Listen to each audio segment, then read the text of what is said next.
जय श्री कृष्णा मित्रों, स्वागत है आपका आपके अपने चैनल अकेला प्राणी मोटिवेशनल पर। कई लोग जीवन की चुनौतियों का सामना करते हैं और सही मार्गदर्शन की तलाश में रहते हैं, और वो मार्गदर्शन हमें भगवत गीता के अनमोल वचन प्रदान कर सकते हैं, जिनके माध्यम से हम जीवन की चुनौतियों से निपटना सीख सकते हैं। जब हम जीवन की चुनौतियों से जूझ रहे होते हैं तो हमारे पास कई सवाल होते हैं जिनका जवाब हम किसी न किसी रूप में खोजते हैं। भगवत गीता के वचन हमें जीवन के मार्गदर्शन प्रदान करते हैं, जिसकी मदद से हम सही दिशा में आगे बढ़ सकते हैं। भगवत गीता में ऐसे कई वचन हैं जो हमें जीवन के संकटों से उबरने का मार्ग बताते हैं। ये वचन हमें बताते हैं कि जीवन की चुनौतियों से कैसे निपटना है और कैसे हम अपने जीवन को सुधार सकते हैं। हम इन वचनों का विस्तार से विश्लेषण करेंगे, यह समझते हुए कि ये कैसे हमारे दैनिक जीवन में लागू होते हैं। जब हम भगवत गीता के वचनों का विश्लेषण करते हैं तो हम इनके गहरे अर्थ को समझते हैं, जिसकी मदद से हम जीवन की चुनौतियों से निपटना सीख सकते हैं। भगवत गीता के वचन हमें बताते हैं कि जीवन की चुनौतियों से कैसे निपटना है और कैसे हम अपने जीवन को सुधार सकते हैं। ये वचन हमें जीवन का सही मार्गदर्शन प्रदान करते हैं, जिसकी मदद से हम सही दिशा में आगे बढ़ सकते हैं। हम भगवत गीता के वचनों का विश्लेषण करते हुए देखेंगे कि कैसे ये वचन हमारे दैनिक जीवन में लागू होते हैं और कैसे हम इनके माध्यम से जीवन की चुनौतियों से निपटना सीख सकते हैं। जब हम भगवत गीता के वचनों का विश्लेषण करते हैं तो हम इनके गहरे अर्थ को समझते हैं, जिसकी मदद से हम जीवन की चुनौतियों से निपटना सीख सकते हैं। यहाँ हम उन वचनों को प्रस्तुत करेंगे जो सबसे अधिक प्रभावशाली हैं और जिनका गहरा अर्थ है। जब हम भगवत गीता के वचनों का विश्लेषण करते हैं तो हम इनके गहरे अर्थ को समझते हैं, जिसकी मदद से हम जीवन की चुनौतियों से निपटना सीख सकते हैं। ये वचन हमें बताते हैं कि जीवन की चुनौतियों से कैसे निपटना है और कैसे हम अपने जीवन को सुधार सकते हैं। भगवत गीता के वचन हमें जीवन का सही मार्गदर्शन प्रदान करते हैं, जिसकी मदद से हम सही दिशा में आगे बढ़ सकते हैं। इस वीडियो में हमने भगवत गीता के 60 शक्तिशाली वचनों का सारांश प्रस्तुत किया, जो आपके जीवन को बेहतर बनाने में मदद कर सकते हैं। अगर आपको यह वीडियो पसंद आए तो कृपया हमारे चैनल को सब्सक्राइब करें और कमेंट में बताएं कि कौन सा वचन आपके लिए सबसे प्रेरणादायक था। मित्रों, इस संसार में भगवान की इच्छा के बिना कुछ भी नहीं होता है, इसलिए सर्वप्रथम मैं आपको हृदय से शुभकामनाएं देता हूं कि आप बहुत ही भाग्यशाली हैं, क्योंकि आपने भगवान श्री कृष्ण की प्रेरणा से ही श्रीमद् भगवत गीता के बहुमूल्य विचारों के इस वीडियो को देखने का मन बनाया। मुझे पूरा विश्वास है कि इस वीडियो को पूरा अंत तक देखने और शांत मन से इसकी बातों को सुनने और समझने के बाद आपके विचारों और जीवन में बहुत ही सकारात्मक बदलाव आ सकते हैं। जो कोई भी श्रीमद् भगवत गीता की शरण में आकर भगवान श्री कृष्ण द्वारा बताई गई बातों को अपने जीवन में अपनाता है, वह अपने सभी दुखों और कष्टों से मुक्त होकर अपने जीवन में सफलता और आनंद को प्राप्त करता है। दोस्तों, आपको जिंदगी में जो कुछ भी चाहिए या आपकी जो भी समस्या है, आप श्रीमद् भगवत गीता के ये अनमोल वचनों को अपने जीवन में आत्मसात कर लीजिए। आपकी हर इच्छा पूरी होगी, हर मुश्किल आसान होगी और आपका हर दुख समस्या दूर हो जाएगी। इसलिए आज हम आपके लिए भगवान श्री कृष्ण के अनमोल वचन लेकर आए हैं, ताकि यह आपके वर्तमान और भविष्य के सभी दुखों और कष्टों का निवारण करने में आपकी मदद कर सके। गीता का यह ज्ञान अमृत से भरा है, जो इंसान के मरे हुए मन और जीवन में एक नई जान डाल देता है। मैं ये बात गारंटी के साथ कह सकता हूँ कि जो कोई भी इन अनमोल वचनों को पूरे ध्यान से और वीडियो के अंत तक सुनेगा, उसे अपनी हर समस्या का समाधान मिल जाएगा, उसे वह सब कुछ मिल जाएगा जो वह पाना चाहता है। इसलिए इस वीडियो में एक भी विचार को मिस न करें और इस वीडियो को पूरा अंत तक सुनें। इस वीडियो को हम 60वें वचन से प्रारंभ करके पहले वचन पर समाप्त करेंगे। तो चलिए वीडियो प्रारंभ करते हैं। जय श्री कृष्ण मित्रों, आपका स्वागत है आपके अपने चैनल अकेला प्राणी मोटिवेशनल पर। मित्रों, मुश्किल समय में धैर्य रखना हमारे जीवन का महत्वपूर्ण हिस्सा है। जीवन में कई बार ऐसी परिस्थितियां आती है जब सब कुछ हमारे खिलाफ लगता है। ऐसे समय में धैर्य रखना और अपनी सकारात्मक सोच बनाए रखना बहुत जरूरी है। धैर्य हमें मानसिक स्थिरता और शांति प्रदान करता है। यह हमें कठिनाइयों का सामना करने की शक्ति देता है और हमें यह विश्वास दिलाता है कि हर मुश्किल समय के बाद अच्छा समय जरूर आता है। श्रीमद् भगवद गीता का 60वां अनमोल वचन है कि जहां आपके लिए प्रेम और इज्जत नहीं है, वहां कभी मत जाओ। महाभारत का युद्ध शुरू होने से पहले श्री कृष्ण पांडवों की तरफ से शांति प्रस्ताव लेकर हस्तिनापुर गए थे। तब शकुनी ने दुर्योधन से कहा, यह कृष्ण बड़ा मायावी है, अगर ये हमारे पक्ष में आ जाए तो समझ लो हम युद्ध अभी ही जीत गए। इसलिए इसकी सेवा करो, इसको अपने घर आने का निमंत्रण दो, इसे खुश करो।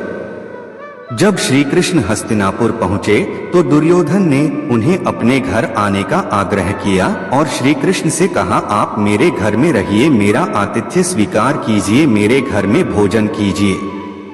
तब श्री कृष्ण ने दुर्योधन से कहा कि दुर्योधन, इंसान को किसी के घर तभी भोजन करना चाहिए, तभी जाना चाहिए, या तो उससे बहुत प्रेम हो या तो हमारे जीवन में कोई बहुत बड़ी आपत्ति आ गई हो। ना तो मेरी जिंदगी में कोई आपत्ति आई है और न ही तुम्हारा मुझसे कोई प्रेम है, इसलिए मैं तुम्हारे घर कभी नहीं आऊंगा।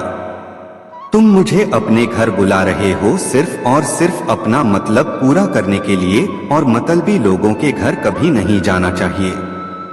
इस बात से हमें यह शिक्षा मिलती है कि जिसके दिल में आपके लिए प्रेम नहीं है, सम्मान नहीं है, वहां आपको ना तो कभी जाना चाहिए और ना ही वहां रहना चाहिए। आपको सिर्फ वहीं जाना चाहिए जहां आपकी कद्र हो, आपको इज्जत मिले और जहां आपको प्रेम मिले।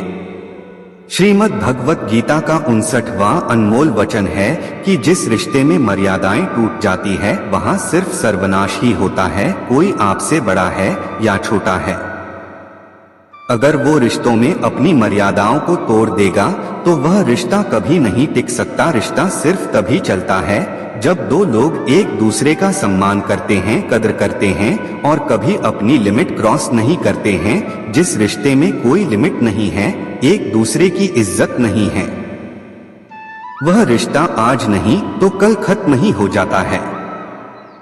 श्रीमद् भगवद गीता का 58वां अनमोल वचन है कि इंसान के दुख का सबसे बड़ा कारण है उसका मोह।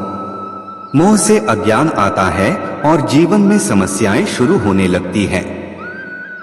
महाभारत में धृतराष्ट्र को दुर्योधन से इतना मोह था कि वो अपने पुत्र को गलत काम करने से भी रोक नहीं सके। धृतराष्ट्र को पुत्र मोह की वजह से धर्म का ज्ञान ही नहीं रहा और अंत में सब कुछ बर्बाद हो गया। महाभारत में श्री कृष्ण ने अर्जुन से कहा था, जब ज्ञान की धारा बहती है तो सबसे पहले मोह को नष्ट करती है, क्योंकि मोह से अज्ञान उत्पन्न होता है। यूनान का सम्राट सिकंदर पूरी दुनिया को जीत लेना चाहता था। एक दिन एक नागा साधु ने सिकंदर से कहा, तू पूरी दुनिया जीत लेगा, उसके बाद क्या करेगा, क्योंकि इसके अलावा दूसरी कोई दुनिया है ही नहीं। इतना कहकर संत जोर जोर से हंसने लगा। संत की बातें सुनकर सिकंदर को निराशा होने लगी। सिकंदर ने संत से पूछा कि आप हंस क्यों रहे हैं। संत ने जवाब दिया कि तू पूरी दुनिया जीत लेगा तब भी तुझे निराशा ही मिलेगी, क्योंकि तू दुनिया को जीतने के मोह में बंधा है, जबकि मेरे पास कुछ भी नहीं है, लेकिन मैं हमेशा खुश रहूंगा क्योंकि मुझे किसी भी चीज का मोह नहीं है। सिकंदर ने अभी दुनिया जीती नहीं थी, लेकिन अब संत की बातें सुनने के बाद दुनिया जीतने के विचार से ही वह निराश हो गया था।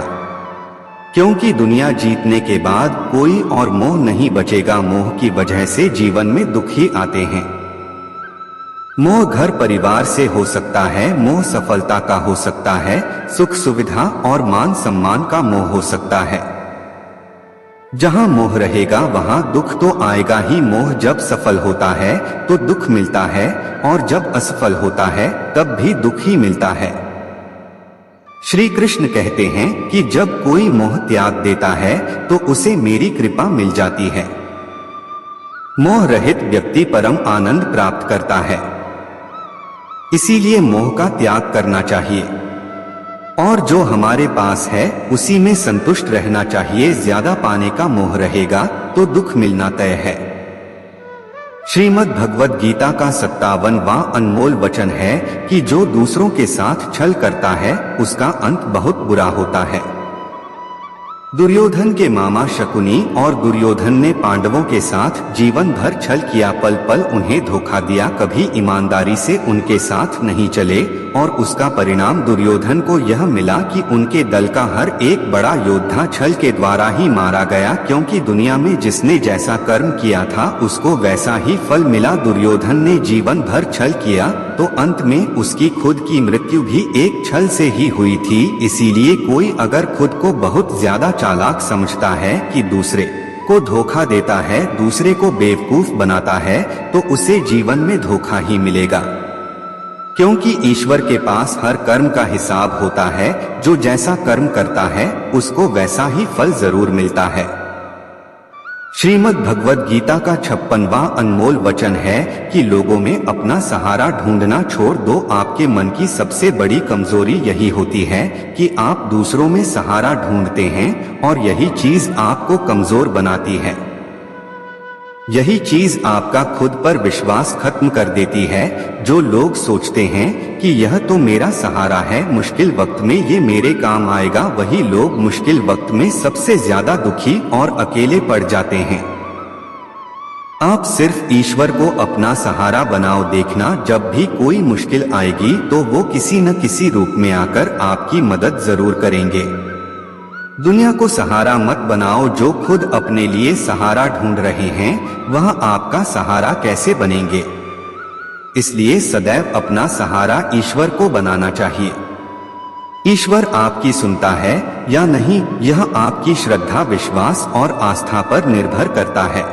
श्रीमद् भगवद गीता का 55वां अनमोल वचन है कि अपने मन को शांत रखना सीख लो, क्योंकि जीवन में अशांत मन सिवाय दुख के आपको और कुछ नहीं देता, और एक शांत मन आपको जीवन में प्रेम और आनंद ही देगा। दुख और सुख सिर्फ शांत और अशांत मन के परिणाम हैं। अशांत मन दुख को ही जन्म देता है, और शांत मन परम आनंद को जन्म देता है। मन में शंकाओं को कभी जन्म ना दो। ये शंकाएं मन में गलत फहमियों के पहाड़ बना देती हैं, जिससे जीवन का सुख चैन छिन जाता है।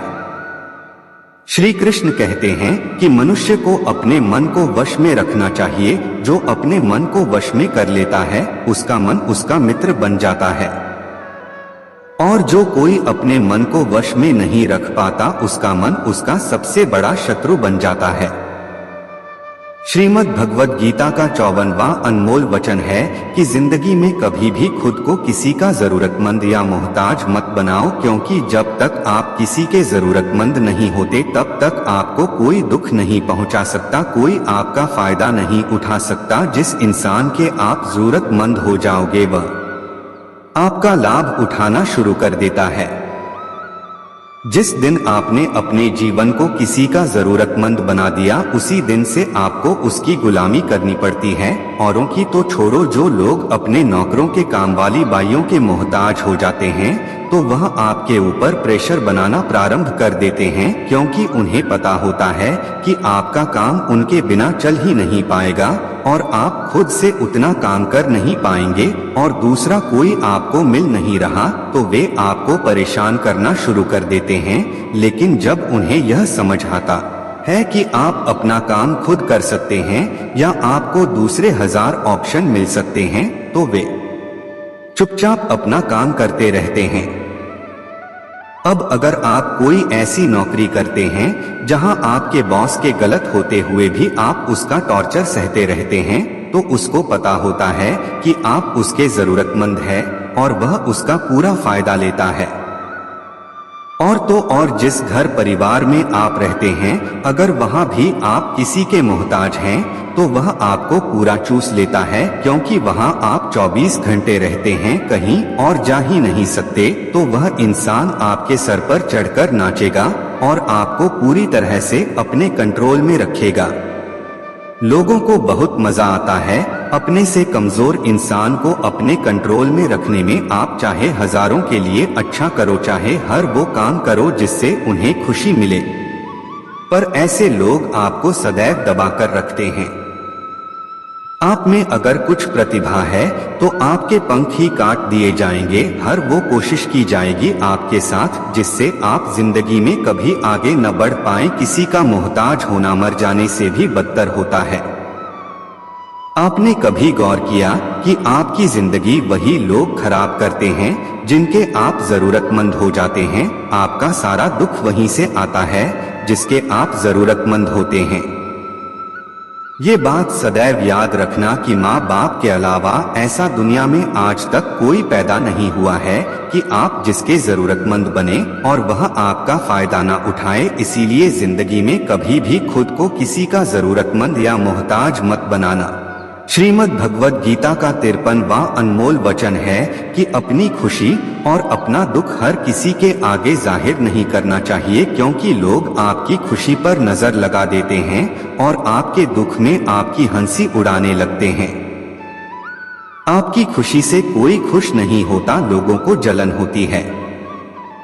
इसीलिए कहा जाता है कि हर वक्त आंसू आंख में लाया ना करो, हर जख्म सबको दिखाया न करो। यहाँ लोग हाथ में नमक लिए फिरते हैं, इसीलिए अपना हर दर्द सबको दिखाया ना करो। लोग तो बैठे ही हैं दुखी इंसान को और दुखी करने के लिए, और जो खुश है उसको तकलीफ पहुंचाने के लिए। अपने मन की हालत अपने तक ही रखो, सिर्फ उसे बताओ जो उसे समझने की समझ रखता हो। मित्रों, आपसे निवेदन है कि अगर आपको इस वीडियो से कुछ भी सीखने को मिल रहा है तो इस वीडियो को लाइक कर दीजिए, और अगर आप इस चैनल पर पहली बार आए हैं तो हमारे चैनल अकेला प्राणी मोटिवेशनल को सब्सक्राइब कर लीजिए।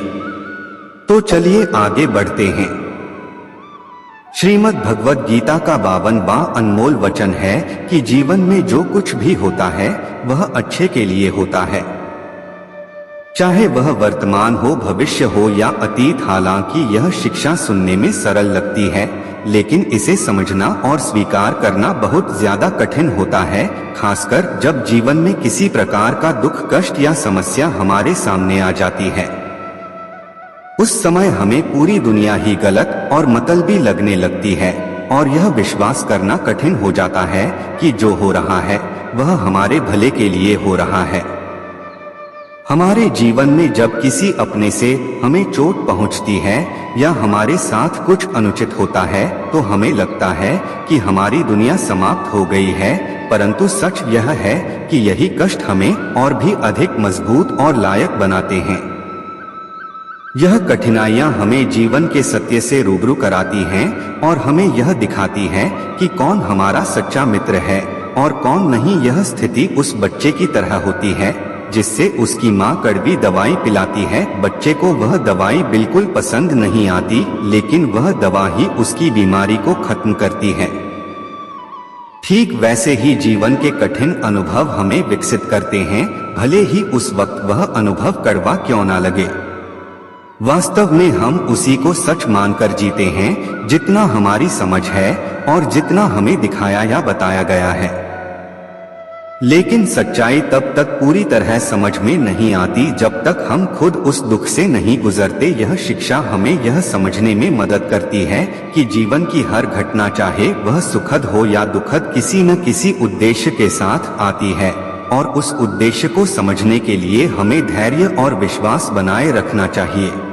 श्रीमद् भगवद गीता का 51वां अनमोल वचन है कि जो आपके साथ अधर्म करे, पाप करे, गलत करे, उसे दंड जरूर देना चाहिए। किसी के अत्याचार को सहन नहीं करना चाहिए। अगर आप उसे सहते हैं तो वह आपके साथ और गलत करता रहेगा। अगर आप उसे सहते हैं तो उसके पाप में आप भी भागीदार हो जाएंगे। महाभारत का युद्ध शुरू होने से पहले अर्जुन श्री कृष्ण से कहने लगे कि जिनसे मैं युद्ध करने जा रहा हूँ यह सब मेरे अपने हैं। मैं इनके सामने कैसे हथियार उठाऊं, इनको कैसे मारूं। तब भगवान श्री कृष्ण ने अर्जुन से कहा कि जिन्हें तुम अपना मान रहे हो वे सभी अधर्मी हैं, वे पाप के पक्ष में खड़े हैं। और अगर तुम इनका वध नहीं करोगे, इनसे युद्ध नहीं करोगे तो समाज में पाप बढ़ जाएंगे, क्योंकि जब कोई ऐसे पापियों को नहीं रोकता है तो ये और भी ज्यादा पाप करते हैं। ऐसे ही जब आपके साथ कोई गलत करता है, आपको चोट पहुंचाता है, दुख पहुंचाता है और आप चुपचाप सहते रहते हैं तो उससे सामने वाले का मनोबल और बढ़ जाता है। वह आपको कमजोर समझने लगता है और आपके साथ गलत करने को वह अपना हक समझने लगता है। लेकिन जब आप उसके गलत व्यवहार को, उसके अधर्म को रोक लेते हैं, उसका विरोध करते हैं, तब वह अपनी सीमा में रहना सीख जाता है। मित्रों, ये कलयुग है। अगर इस जमाने में आपको खुश रहना है तो आपको अपनी रक्षा खुद ही करनी होगी। कोई आपके साथ गलत करे तो उसको कभी नहीं सहना चाहिए, बल्कि उसका सामना करना चाहिए। श्रीमद् भगवद गीता का 50वां अनमोल वचन है कि मनुष्य के जीवन में 3 मुख्य अवस्थाएं होती हैं, बचपन, जवानी और बुढ़ापा। इसके बाद शरीर समाप्त हो जाता है, लेकिन आत्मा अजर अमर है और पुनः जन्म लेती है। जब तक मनुष्य अपने मन की इच्छाओं और वासनाओं से मुक्त नहीं हो जाता, तब तक आत्मा को मोक्ष नहीं मिलता और उसका पुनर्जन्म होता रहता है। जीवन में इच्छाएं और वासना जितनी अधिक होंगी, खुशियां उतनी ही कम होती जाएंगी। यदि आप जीवन में खुश नहीं हैं, तो इसका कारण आपके मन में भरी इच्छाएं और वासनाएं हैं। इंसान तभी सच्ची खुशी पा सकता है जब वह अपनी इच्छाओं को नियंत्रित करना सीख लेता है। इसे एक सरल गणितीय उदाहरण से समझा जा सकता है। मान लीजिए कि आपके जीवन में खुशियां हैं और 10% इच्छाएं हैं, तो आपकी खुशी 90% रह जाती है। अगर आपकी 50% इच्छाएं हैं तो आपकी खुशियां आधी हो जाती है, और अगर आपकी 100% इच्छाएं हैं तो आपकी खुशी 0 हो जाती है। जब इच्छाओं की संख्या 100 से भी अधिक हो जाती है तो आपकी खुशी नकारात्मक हो जाती है, यानी आपकी खुशियां दुख में बदलने लगती है। इस शिक्षा का सार यही है कि जितना आप अपनी इच्छाओं को कम करेंगे, उतनी ही आपकी खुशियां बढ़ेंगी, और अगर आप अपनी इच्छाओं को बढ़ाते रहेंगे तो दुख अपने आप आपके जीवन में प्रवेश कर जाएगा। अगर आपको खुश रहना है तो इच्छाओं को कम करना सीखिए और अपने मन को नियंत्रित करके सच्चा संतोष प्राप्त कीजिए। श्रीमद् भगवद गीता का 49वां अनमोल वचन है कि जिंदगी में धोखा अपने ही देते हैं, क्योंकि उनको आपकी कमजोरियों का पता होता है। बाहर वाला आपको कभी धोखा नहीं दे सकता, क्योंकि उसको आपके बारे में पता ही नहीं है कि आपको चोट कहाँ पहुँचानी है। लेकिन जो आपका अपना है, आपका खास है, उसे बहुत गहराइयों से पता होता है कि आपकी कमजोरी क्या है। ऐसा क्या करें जिससे इसको दर्द पहुंचाया जा सके, जिससे इसको हम नीचा दिखा सकते हैं, कैसे इसको चोट पहुंचा सकते हैं। ये कलयुग है, इसमें बाहर वालों से नहीं, जो हमारे अपने हैं ना, उनसे ही सावधान रहना होता है। सारी लड़ाइयाँ घर के अंदर ही होती हैं, बाहर कौन लड़ेगा हमसे। घर में ही सारे झगड़े होते हैं। तो आपको चोट सिर्फ वही लोग पहुंचा सकते हैं जो आपके अपने हैं। आपको धोखा सिर्फ वही लोग दे सकते हैं जो आपके अपने हैं। श्रीमद् भगवद गीता का 48वां अनमोल वचन है कि सत्य और ईश्वर की शक्ति के साथ खड़े व्यक्ति को संसार की कोई भी ताकत परास्त नहीं कर सकती, चाहे पूरी दुनिया ही उसके खिलाफ क्यों न हो, लेकिन अंत में विजय उसी की होती है। गीता का अंतिम श्लोक यह कहता है, जहाँ योगेश्वर कृष्ण और धनुर्धर अर्जुन है, वहीं विजय समृद्ध नीति और दृढ़ संकल्प है। धृतराष्ट्र बार बार संजय से पूछते थे कि युद्ध में कौन जीत रहा है और कौन हार रहा है, क्योंकि उनका विश्वास था कि उनके पक्ष में भीष्म पितामह, गुरु द्रोणाचार्य और कर्ण जैसे महाबली खड़े हैं। उन्हें लगता था कि ऐसी शक्ति के साथ उनकी हार संभव नहीं है। लेकिन संजय ने उन्हें बताया कि जहां ईश्वर यानी श्री कृष्ण खड़े होते हैं, वहां शक्ति का अर्थ नहीं होता, सत्य और धर्म की जीत निश्चित होती है। चाहे किसी के पास कितनी भी शक्ति क्यों न हो, यदि ईश्वर साथ खड़े हैं तो उसे पराजित करना असंभव है। श्रीमद् भगवद गीता का 47वां अनमोल वचन है कि कभी मत सोचिए कि आत्मा के लिए कुछ भी असंभव है। ऐसा सोचना सबसे बड़ा धर्म है। यह कहना कि तुम निर्बल हो, यह स्वयं के प्रति सबसे बड़ा पाप है। हम वो हैं जो हमारी सोच ने हमें बनाया है, इसलिए इस बात का ध्यान रखिए कि आप क्या सोचते हैं। भय और अधूरी इच्छाएं समस्त दुखों का मूल है। जब आपके पास में रास्ता सिर्फ एक होता है कि अगर यह नहीं किया तो मर जाएंगे, बर्बाद हो जाएंगे, तो संभावना बढ़ जाती है उसमें कामयाब होने की। इसीलिए ऐसा कभी मत सोचिए कि आत्मा के लिए कुछ भी असंभव है। अगर हम जी जान लगाकर दृढ़ निश्चय के साथ किसी कार्य को करते हैं तो हमें सफलता अवश्य मिलती है। श्रीमद् भगवद गीता का 46वां अनमोल वचन है कि हर मनुष्य 3 गुणों रजोगुण, तमोगुण और सतोगुण से बना है। इसीलिए ऐसा कोई व्यक्ति नहीं है जिसमें केवल अच्छाई या केवल बुराई हो। हर व्यक्ति में अच्छाइयाँ और बुराइयाँ दोनों होती है। यदि आप चाहें तो आप सबसे अच्छे इंसान में भी बुराई ढूंढ सकते हैं और यदि चाहें तो सबसे बुरे इंसान में भी अच्छाई देख सकते हैं। इसलिए यदि आपको लगता है कि आपके भीतर कुछ कमियां हैं और इसी कारण आप जीवन में आगे नहीं बढ़ पा रहे हैं, तो यह आपकी सबसे बड़ी गलतफहमी है। साथ ही लोगों की बातों पर ध्यान देने की जरूरत नहीं है, क्योंकि आजकल अधिकतर लोग ऐसे दृष्टिकोण से दूसरों को देखते हैं जहां उन्हें दूसरों की केवल बुराइयां नजर आती है और अपनी केवल अच्छाइयां। अगर कोई आपकी आलोचना करता है तो उसकी चिंता मत करें।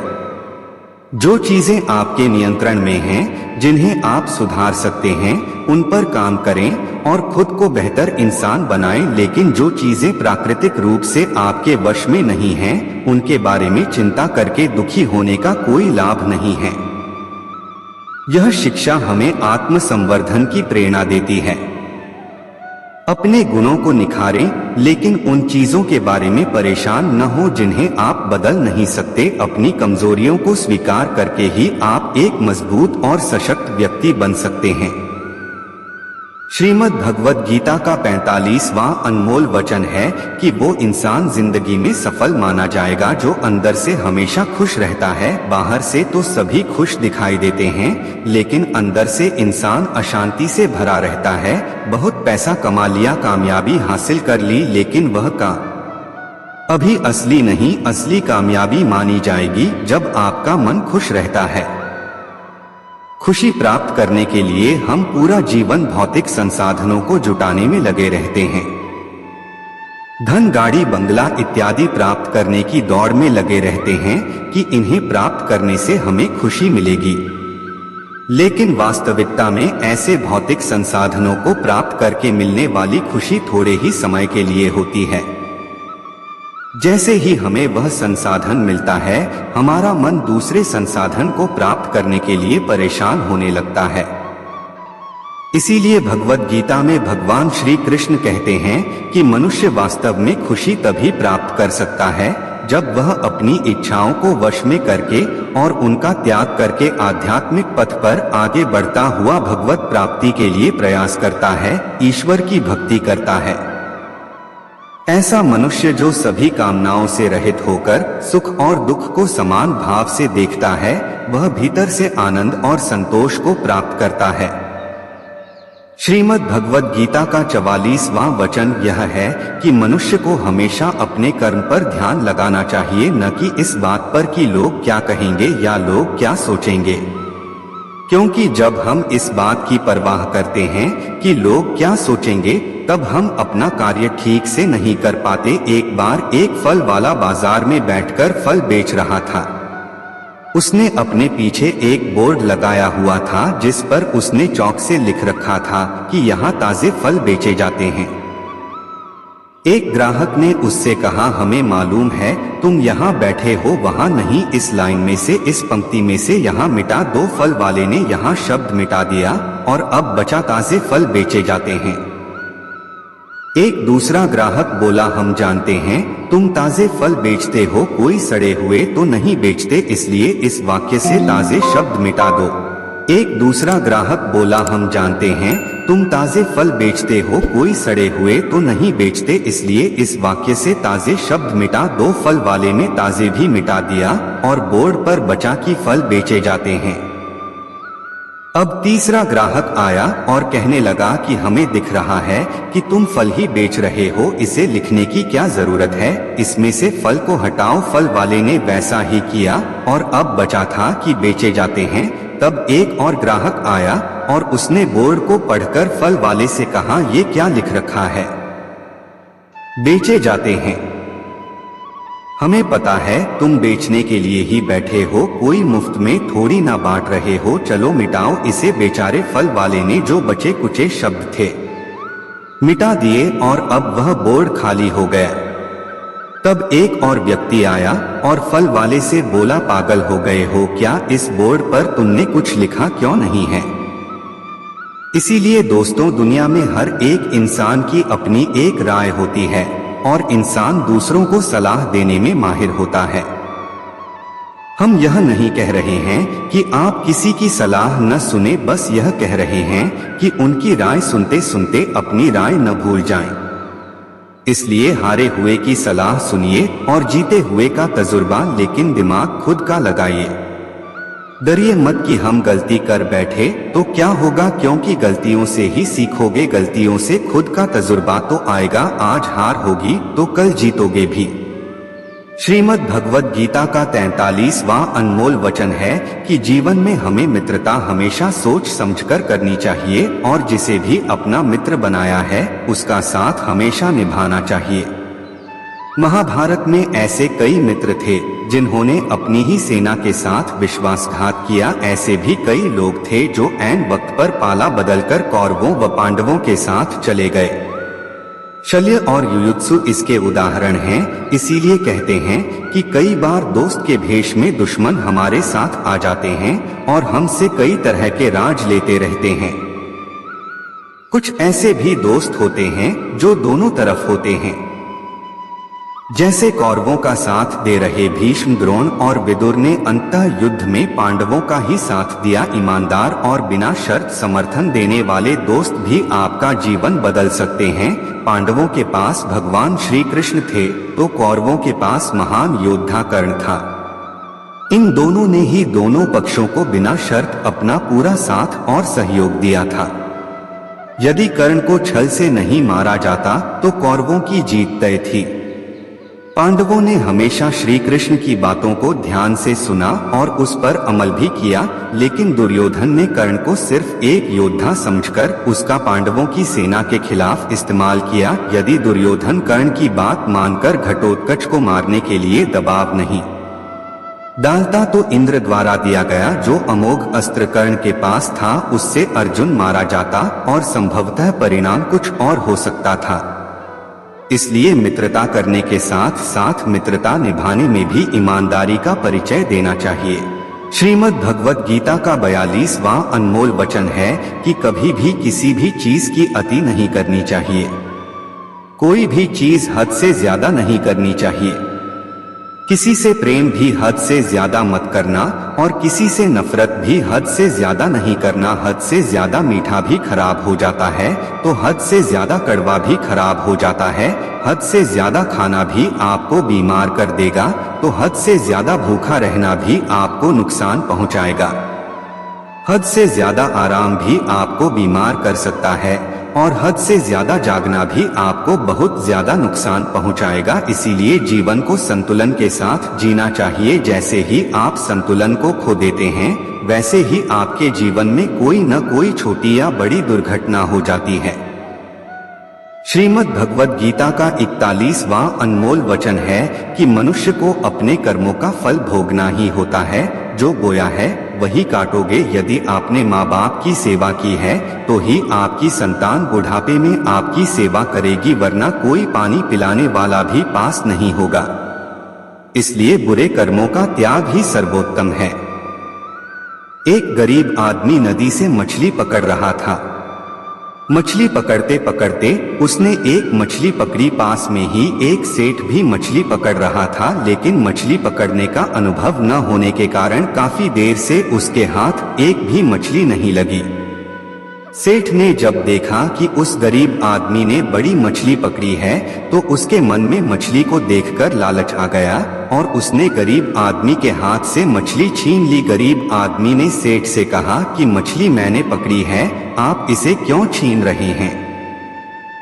सेठ ने अपनी ताकत दिखाते हुए उस गरीब आदमी से कहा, तू दूसरी पकड़ लेना, यह मछली तो अब मेरी है। ऐसा कहकर सेठ वहां से चलने लगा। अब भी मछली जिंदा थी और तड़प रही थी। मछली ने सेठ के अंगूठे में काट लिया, जिससे वह सेठ के हाथ से छिटक गई और फिर से पानी में जा गिरी। सेठ के अंगूठे में गहरा घाव हो गया और तेजी से खून बहने लगा। सेठ दौड़ा दौड़ा डॉक्टर के पास गया। डॉक्टर ने अंगूठे पर पट्टी कर दी और बोला 3 दिन बाद आकर दिखाना। 3 दिन के बाद सेठ दोबारा डॉक्टर के पास पहुंचा और अपना घाव दिखाया। घाव ठीक होने की बजाय और गहरा हो गया। डॉक्टर ने बोला, अब इस अंगूठे को काटना पड़ेगा, अगर नहीं काटा तो हाथ खराब हो जाएगा। मरता क्या न करता, सेठ ने अपना अंगूठा कटवा लिया। डॉक्टर ने फिर से पट्टी बांधी और 3 दिन बाद आने के लिए कहा। से 3 दिन बाद फिर गया। पत्नी को खोला गया, घाव सड़ने लगा था, जिसे देखकर डॉक्टर ने बोला, आपका घाव सड़ रहा है, हाथ कलाई तक काटना पड़ेगा, नहीं तो पूरा हाथ सड़ जाएगा। सेठ बोला, काट दो और कोई रास्ता नहीं है। सेठ की कलाई काटकर पट्टी बांध दी गई और उसे 4 दिन बाद फिर से आने के लिए कहा। सेठ 4 दिन बाद फिर से डॉक्टर के पास पहुंचा। डॉक्टर ने पट्टी खोलकर देखा तो घाव वैसे का वैसा ही था। डॉक्टर ने कहा, हाथ कोहनी तक काटना पड़ेगा, नहीं तो पूरा हाथ सड़ जाएगा। सेठ ने वह भी कटवा लिया। सेठ को पट्टी बांध दी गई और 4 दिन बाद फिर से आने को कहा। 4 दिन बाद डॉक्टर ने घाव को देखकर कहा, अब तो बाजू काटना पड़ेगा, नहीं तो पूरा शरीर सड़ जाएगा। अब सेठ का पूरा बाजू कट चुका था। तभी सेठ के एक मित्र ने उससे पूछा कि तुझसे कहीं कोई गलती तो नहीं हुई है? आखिर ये क्या हो रहा है? तू जाने अनजाने कोई गलती तो नहीं कर बैठा जिसके कारण तेरे साथ यह सब हो रहा है? सेठ बोला, हाँ, एक गलती तो हुई है। मैंने किसी की मेहनत पर हाथ मारा थी। मेहनत किसी और थी मगर उसका उपयोग मैं करना चाहता था। मित्र ने जैसे ही सुना उसने सेठ से कहा, जरूर यह उस मछली वाले आदमी की वजह से ही हो रहा है। तुम जल्दी से जाओ और उसे ढूंढ उसके सामने नाक रख दो और माफी मांगो। सेठ दौड़ा दौड़ा उस गरीब आदमी के पास गया और उसके पैरों में गिर गया और उससे पूछा, यह तूने क्या किया? क्या तुझे कोई तंत्र मंत्र की जानकारी है? तूने क्या किया मेरे साथ? कोई श्राप दिया, कोई बद्दुआ दी? तूने यह क्या किया? गरीब आदमी हाथ जोड़कर बोला, मैंने तो कुछ नहीं किया। से बस ऊपर से कहा कि हे भगवान, इसने मुझे अपनी ताकत दिखाई है, तू इसे अपनी ताकत दिखा दे। मित्रों, हमेशा याद रखो, बुरे कर्मों का फल भी सदैव बुरा ही होता है। कर्मों का फल हमें वैसे ही ढूंढ लेता है जैसे कोई बछड़ा खो जाने पर सैकड़ों गायों में अपनी मां को ढूंढ लेता है। कर्मफल से कोई नहीं बच सकता। श्रीमद् भगवद गीता का 40वां अनमोल वचन है कि हम इस दुनिया में खाली हाथ आए थे और खाली हाथ ही जाएंगे। जो कुछ भी आज आपका है कल किसी और का होगा, इसलिए जो भी कर्म करे उसे भगवान को अर्पित करें। जीवन में सबसे बड़ा उपहार स्वास्थ्य है, सबसे बड़ा धन संतोष है और सबसे सच्चा संबंध वफादारी से बनता है। यदि आप छल करेंगे तो एक दिन वह छल आपके पास लौटकर आएगा, आज नहीं तो कल। जीवन सच्चाई से जिए, हर पल सुकून मिलेगा। उपवास केवल अन्न का नहीं होना चाहिए, बल्कि लोभ, लालच, घृणा, चुगली, क्रोध और गंदे विचारों से भी उपवास रखना चाहिए। यदि मन का संकल्प और शरीर का पराक्रम पूरी तरह किसी काम में लगाया जाए तो सफलता निश्चित होती है। भाग्य का इंतजार करने के बजाय कर्मों का तूफान पैदा करें, दरवाजे अपने आप खुल जाएंगे। क्रोध की अवस्था में भ्रम उत्पन्न होता है और भ्रम बुद्धि का नाश करता है। जब बुद्धि नष्ट हो जाती है तो व्यक्ति का पतन निश्चित है। जैसे पानी अपनी मर्यादा छोड़कर विनाशकारी बन जाता है, वैसे ही जब वाणी मर्यादा तोड़ती है तो सर्वनाश होता है। किसी को धोखा देना एक प्रकार का कर्ज है, जो किसी न किसी दिन आपको किसी और के हाथों लौटाया जाएगा। कलयुग में हमेशा सतर्कता और तैयारी के साथ रहना चाहिए, क्योंकि न मौसम पर भरोसा है न इंसानों पर, वे कभी भी बदल सकते हैं। श्रीमद् भगवद गीता का 39वां अनमोल वचन है कि हमारे रिश्तेदार ही हमसे सबसे ज्यादा जलते हैं। हमारी सफलता से सबसे ज्यादा दिक्कत हमारे अपनों को ही होती है। बाहर वालों को कोई फर्क नहीं पड़ता कि आपकी जिंदगी में क्या हो रहा है, और जो आपके रिश्तेदार होते हैं उनकी पूरी नजर रहती है आपकी जिंदगी पर।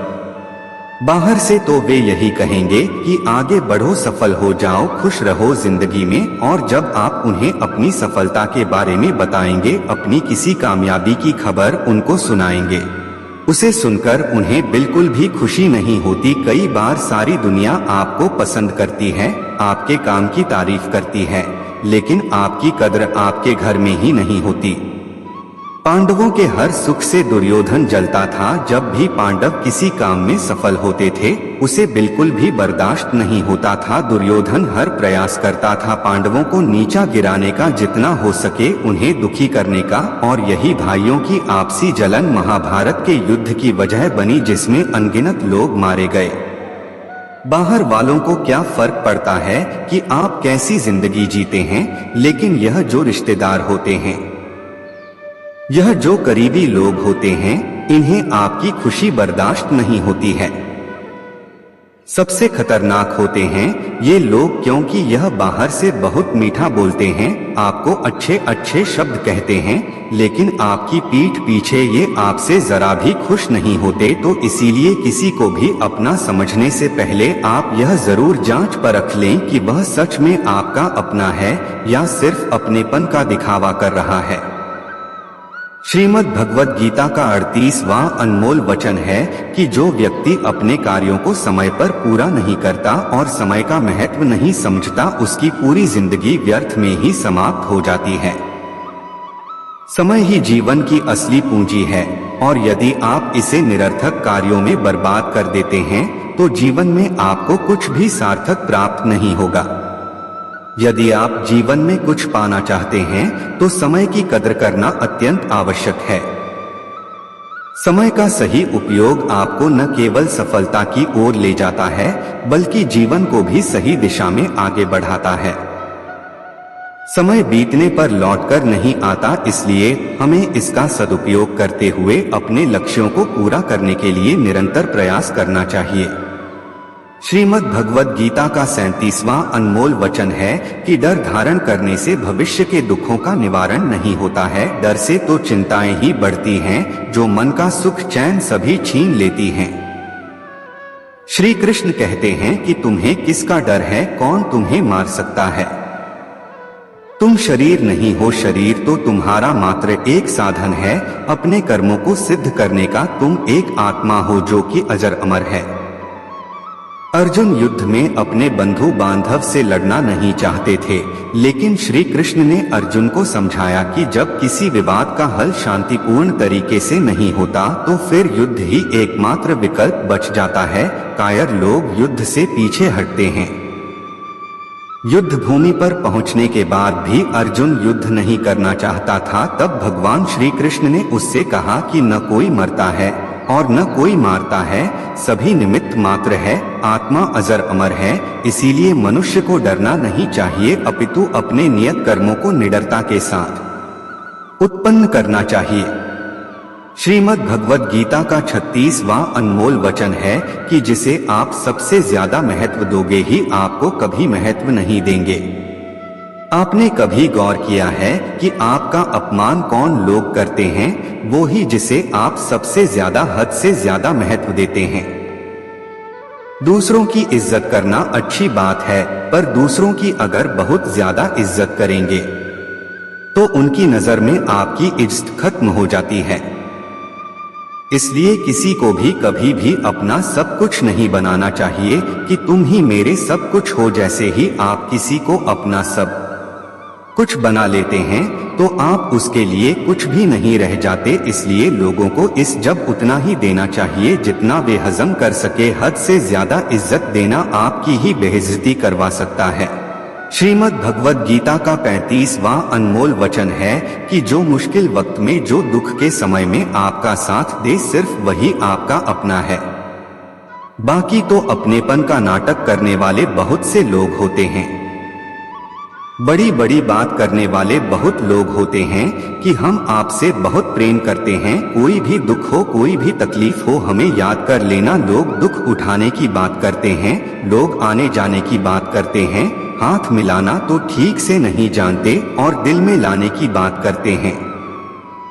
जब सच में आपकी जिंदगी में तकलीफ आएगी ना, तब आपको समझ में आ जाएगा कि आपका साथ देने के लिए कौन खड़ा है और कौन भाग गया। उस समय सारे लोग भाग जाते हैं, क्योंकि लोगों को पता होता है कि यह व्यक्ति हमारे पास आया तो हमसे मदद मांगेगा और वह हमें कुछ दे नहीं पाएगा।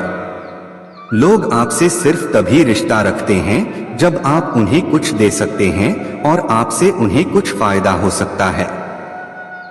लेकिन जब लोगों को यह पता चल जाता है, यह समझ में आ जाता है कि उनको आपसे कोई फायदा नहीं होने वाला, बल्कि उनको तो आपकी मदद करनी पड़ेगी, तो वे आपको दूर से ही देखकर भाग जाते हैं। इसीलिए जो आपके मुश्किल वक्त में आपके साथ खड़ा हो, सिर्फ वही आपका अपना होता है।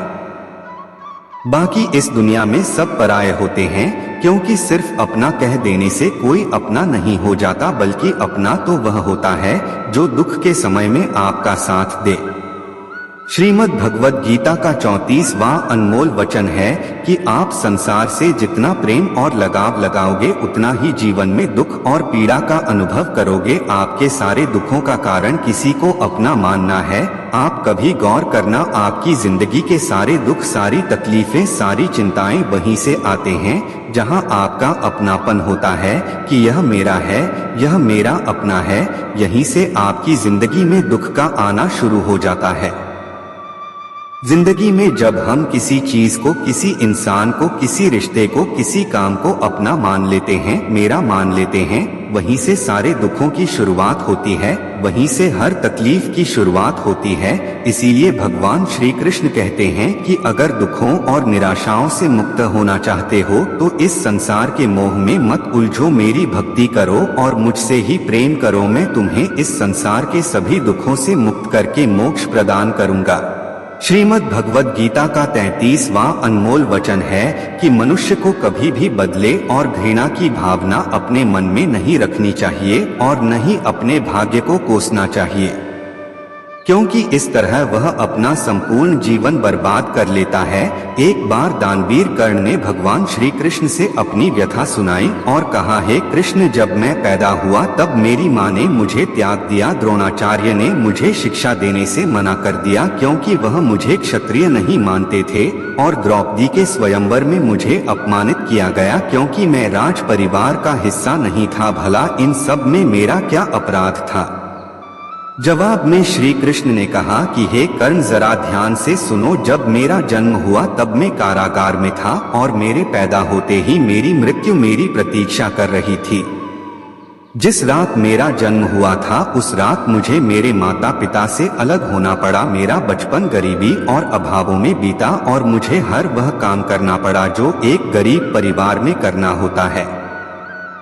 गाय का गोबर मैं अपने हाथों से उठाता था। जब मैं चल भी नहीं सकता था तब मुझ पर कई प्राणघातक हमले किए गए। मुझे मारने की बार बार कोशिशें की गई। मेरे पास बचपन में न तो शिक्षा थी, न महल, न कोई गुरुकुल था, न ही कोई विशाल सेना थी। लेकिन तब भी मेरे मामा मुझे उनका सबसे बड़ा शत्रु मानते थे। मेरा भी जीवन कई चुनौतियों से गुजरा है। यह बात इतनी महत्वपूर्ण नहीं है कि जीवन में कितनी बार अपमानित होना पड़ रहा है, पर यह महत्वपूर्ण है कि आप उस अपमान का जवाब कैसे दे रहे हैं। आपके पास ज्ञान है जिसका आप उपयोग कर रहे हैं या नहीं, और इन सब चुनौतियों को पार करके कैसे आप आगे जाते हैं, यह बात सबसे अधिक महत्वपूर्ण है। महाभारत में जिस तरह से कर्ण की जिंदगी में उतार चढ़ाव आए, उससे यही सीख मिलती है कि इस क्रूर दुनिया में अपना अस्तित्व बनाए रखना कितना मुश्किल होता है।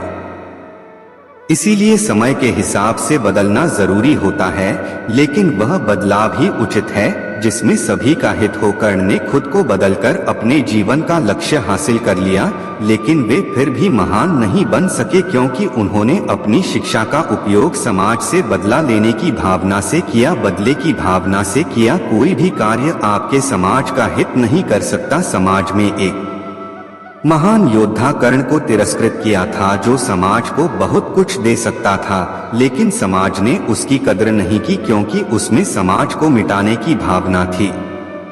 कर्ण के लिए शिक्षा का उद्देश्य समाज की सेवा करना नहीं था, अपितु वह अपने सामर्थ्य को आधार बनाकर समाज से अपने अपमान का बदला लेना चाहता था। समाज और कर्ण दोनों को ही अपने अपने द्वारा किए गए अपराध के लिए दंड मिला है, और आज भी मिल रहा है।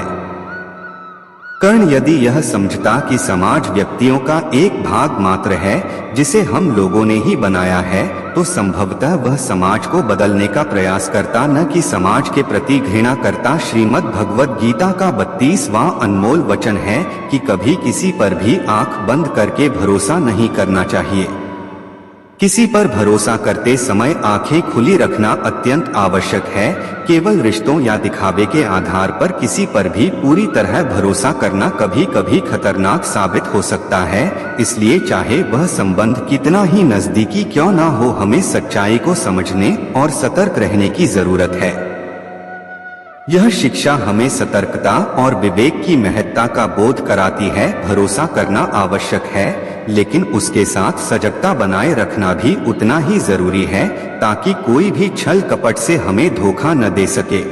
श्रीमद् भगवद गीता का 31वां अनमोल वचन है कि आप जैसा अन्न खाओगे वैसा ही आपका मन और आपकी बुद्धि होगी। आप वैसा ही कर्म करोगे और वैसा ही आचरण करोगे। सात्विक अन्न खाओगे तो आपका मन भी सात्विक होगा, सात्विक व्यवहार भी करोगे, सोच भी आपकी अच्छी होगी। श्री कृष्ण ने भागवत गीता में सात्विक, राजसिक और तामसिक इन तीनों आहार का विस्तार से वर्णन किया है कि क्या खाना चाहिए और क्या नहीं खाना चाहिए, और इसका निचोड़ यही है कि जो मनुष्य सात्विकता से भोजन करता है उसे जीवन में सुख और शांति अवश्य मिलते हैं। राजसिक भोजन करने से व्यवहार में क्रोध और अहंकार उत्पन्न होते हैं, जबकि तामसिक भोजन करने से व्यक्ति में काम वासना और नकारात्मकता की अधिकता दी है, जिसके फलस्वरूप जीवन में दुख, चिंता और निराशा मिलती है। हमें हमारे भोजन का चयन सोच समझकर करना चाहिए। श्रीमद् भगवद गीता का 30वां अनमोल वचन है कि आप वह मत करो जो सभी करते हैं, बल्कि वह करो जो आपके लिए सही है। श्री कृष्ण ने अर्जुन से कहा है, अर्जुन जो तेरे कर्तव्य है, जो तेरे लिए सही है, जो तुझे करना चाहिए वह कर, तो कभी भी वह काम मत कर जो दुनिया कर रही है। महाभारत के युद्ध से पहले अर्जुन श्री कृष्ण से कहता है कि ऐसे भयंकर युद्ध में पड़ने से अच्छा है कि मैं सन्यासी बन जाऊं। तब श्री कृष्ण ने अर्जुन से कहा कि सन्यासी बनना तेरा कर्म नहीं है, तेरा धर्म नहीं है, तू क्षत्रिय है। तेरा कर्म और तेरा धर्म यही है कि तू अधर्म का नाश कर, धर्म की रक्षा कर और इसके लिए युद्ध कर। ऐसे ही हर इंसान का एक अलग कर्तव्य होता है, एक अलग मार्ग होता है, तो कभी भी उस मार्ग पर मत जाना जहां सारी भीड़ जा रही हो। कभी भी वह काम मत करो जो दुनिया करती है, कि आजकल का यह ट्रेंड हो गया है, जो सब करते हैं इसीलिए हम भी कर रहे हैं, सारी भीड़ यही काम कर रही है इसीलिए हम भी कर रहे हैं। अगर आप वह करोगे जो भीड़ कर रही है तो आप भी उसी भीड़ में कहीं खो जाओगे, लेकिन वहीं अगर आप वह करोगे जो आपके लिए सही है, जो आपकी प्रतिभा है, तो दुनिया की सारी भीड़ में भी आप सबसे अलग नजर आओगे। श्रीमद् भगवद गीता का 29वां अनमोल वचन है कि आलसी इंसान कभी कुछ हासिल नहीं कर सकता। अधिकतर लोग सिर्फ योजनाएं ही बनाते रहते हैं कि मुझे बड़ा घर चाहिए, मुझे बड़ी गाड़ी चाहिए, मैं दुनिया घूमना चाहता हूँ, मुझे यह चाहिए वह चाहिए। यह हर कोई सोच लेता है, लेकिन उस पर मेहनत करना, अपना कर्म करना वो नहीं करते, क्योंकि चाहना तो बहुत आसान है, लेकिन उसके लिए कर्म करते रहना बहुत मुश्किल है। हर कोई चाहता है कि मेरा शरीर फिट हो, लेकिन उसके लिए एक्सरसाइज करना जरूरी है, जो आपको ही करना होगा। जो इंसान आलसी बनकर बैठा रहता है, उसे ना ही अच्छा शरीर मिलता है और ना ही अच्छा जीवन मिलता है। अगर जिंदगी में कुछ पाना चाहते हो तो आलस्य को अपनी जिंदगी से दूर कर दीजिए। आलस्य के चलते आपको कुछ मिलने वाला तो नहीं है, बल्कि जो आपके पास है वह भी गवा दोगे। श्रीमद् भगवद गीता का 28वां अनमोल वचन यह है कि बुरा इंसान कभी अपनी बुराई नहीं छोड़ेगा, चाहे आप उसके साथ कितना भी अच्छा करो, वह आपको तकलीफें अवश्य ही देगा। इसलिए जो जैसा है आप उसके साथ वैसा ही व्यवहार करें। श्रीमद् भगवद गीता का 27वां अनमोल वचन है कि करीबी और गरीबी के अनुभव जीवन में ऐसे सबक सिखाते हैं जो इंसान को अंदर से बदलने पर मजबूर कर देते हैं। जिस तरह से आप दूसरों से बात करते हैं, उसी तरह से दूसरों की बात भी सुनने की आदत डालनी चाहिए। इस शिक्षा में भगवान को सबसे करीबी दोस्त बनाने की सलाह दी जाती है, क्योंकि परमात्मा ही एकमात्र ऐसा साथी है जो तब भी हमारे साथ रहता है जब सारी दुनिया हमें छोड़ देती है। इसीलिए आपको ऐसे लोगों से दोस्ती करनी चाहिए जो आपको बेहतर बनने के लिए प्रेरित करें, जो आपकी परवाह करें और आपको घर जैसा महसूस कराएं। सच्चे दोस्त वे होते हैं जो आपकी सहायता करते हैं और आपको समझते हैं। मृत्यु के बाद आपकी कोई बात नहीं सुनी जाएगी।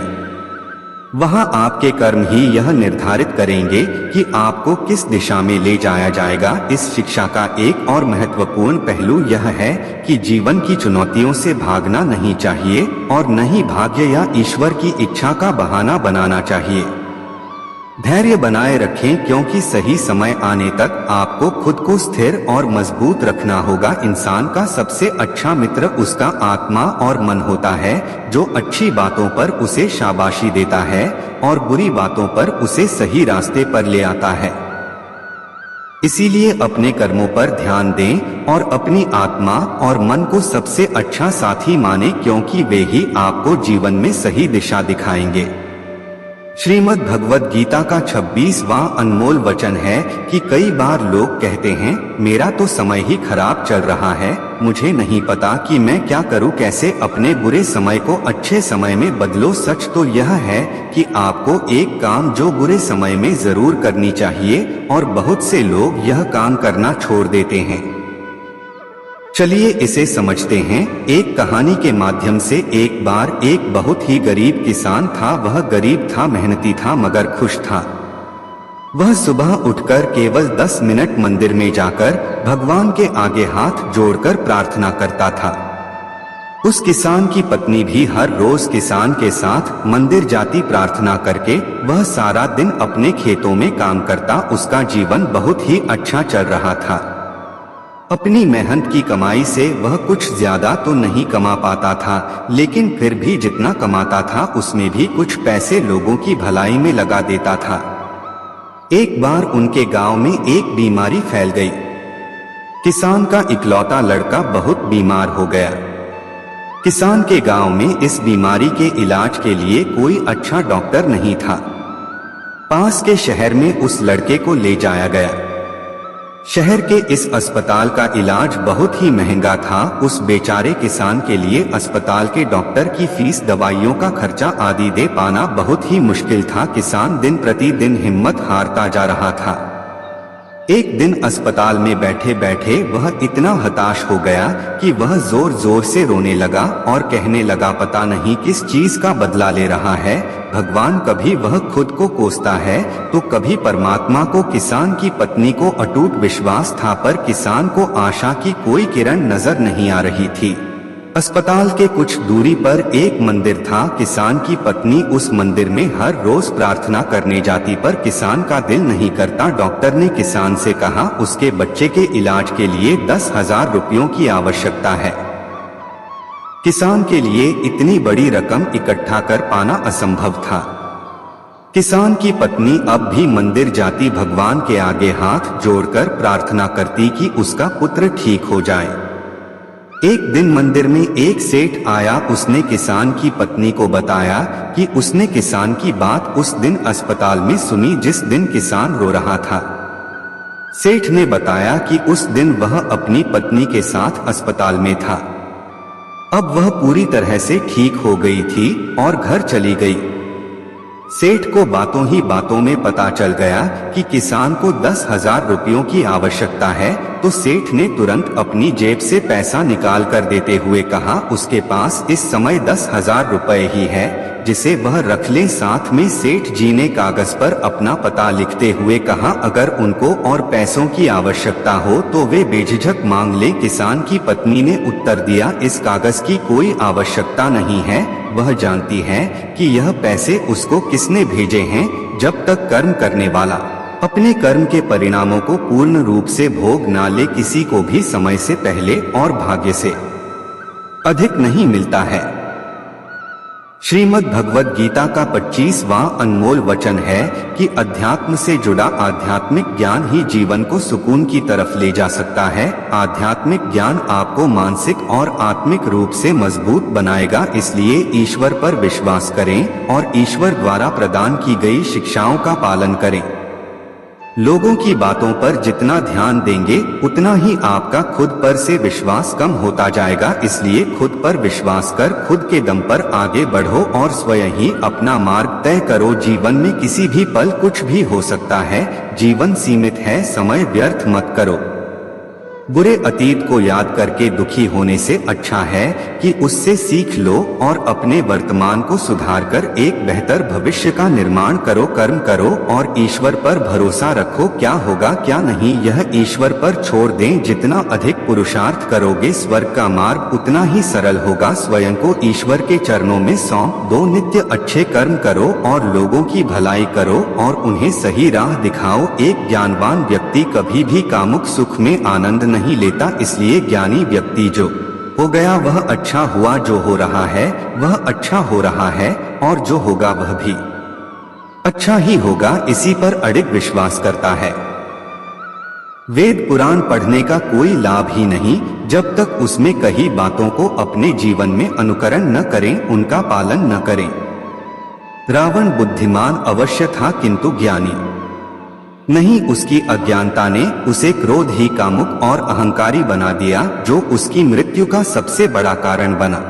श्री कृष्ण कहते हैं, मैं सभी प्राणियों को एक समान रूप से देखता हूँ। मेरे लिए न कोई कम प्रिय है और न ही अधिक। वह ज्ञान व्यर्थ है जो सिर्फ तुम तक ही सीमित है। उस ज्ञान का कोई लाभ नहीं जिससे समाज एवं जगत का कल्याण किया जा सके।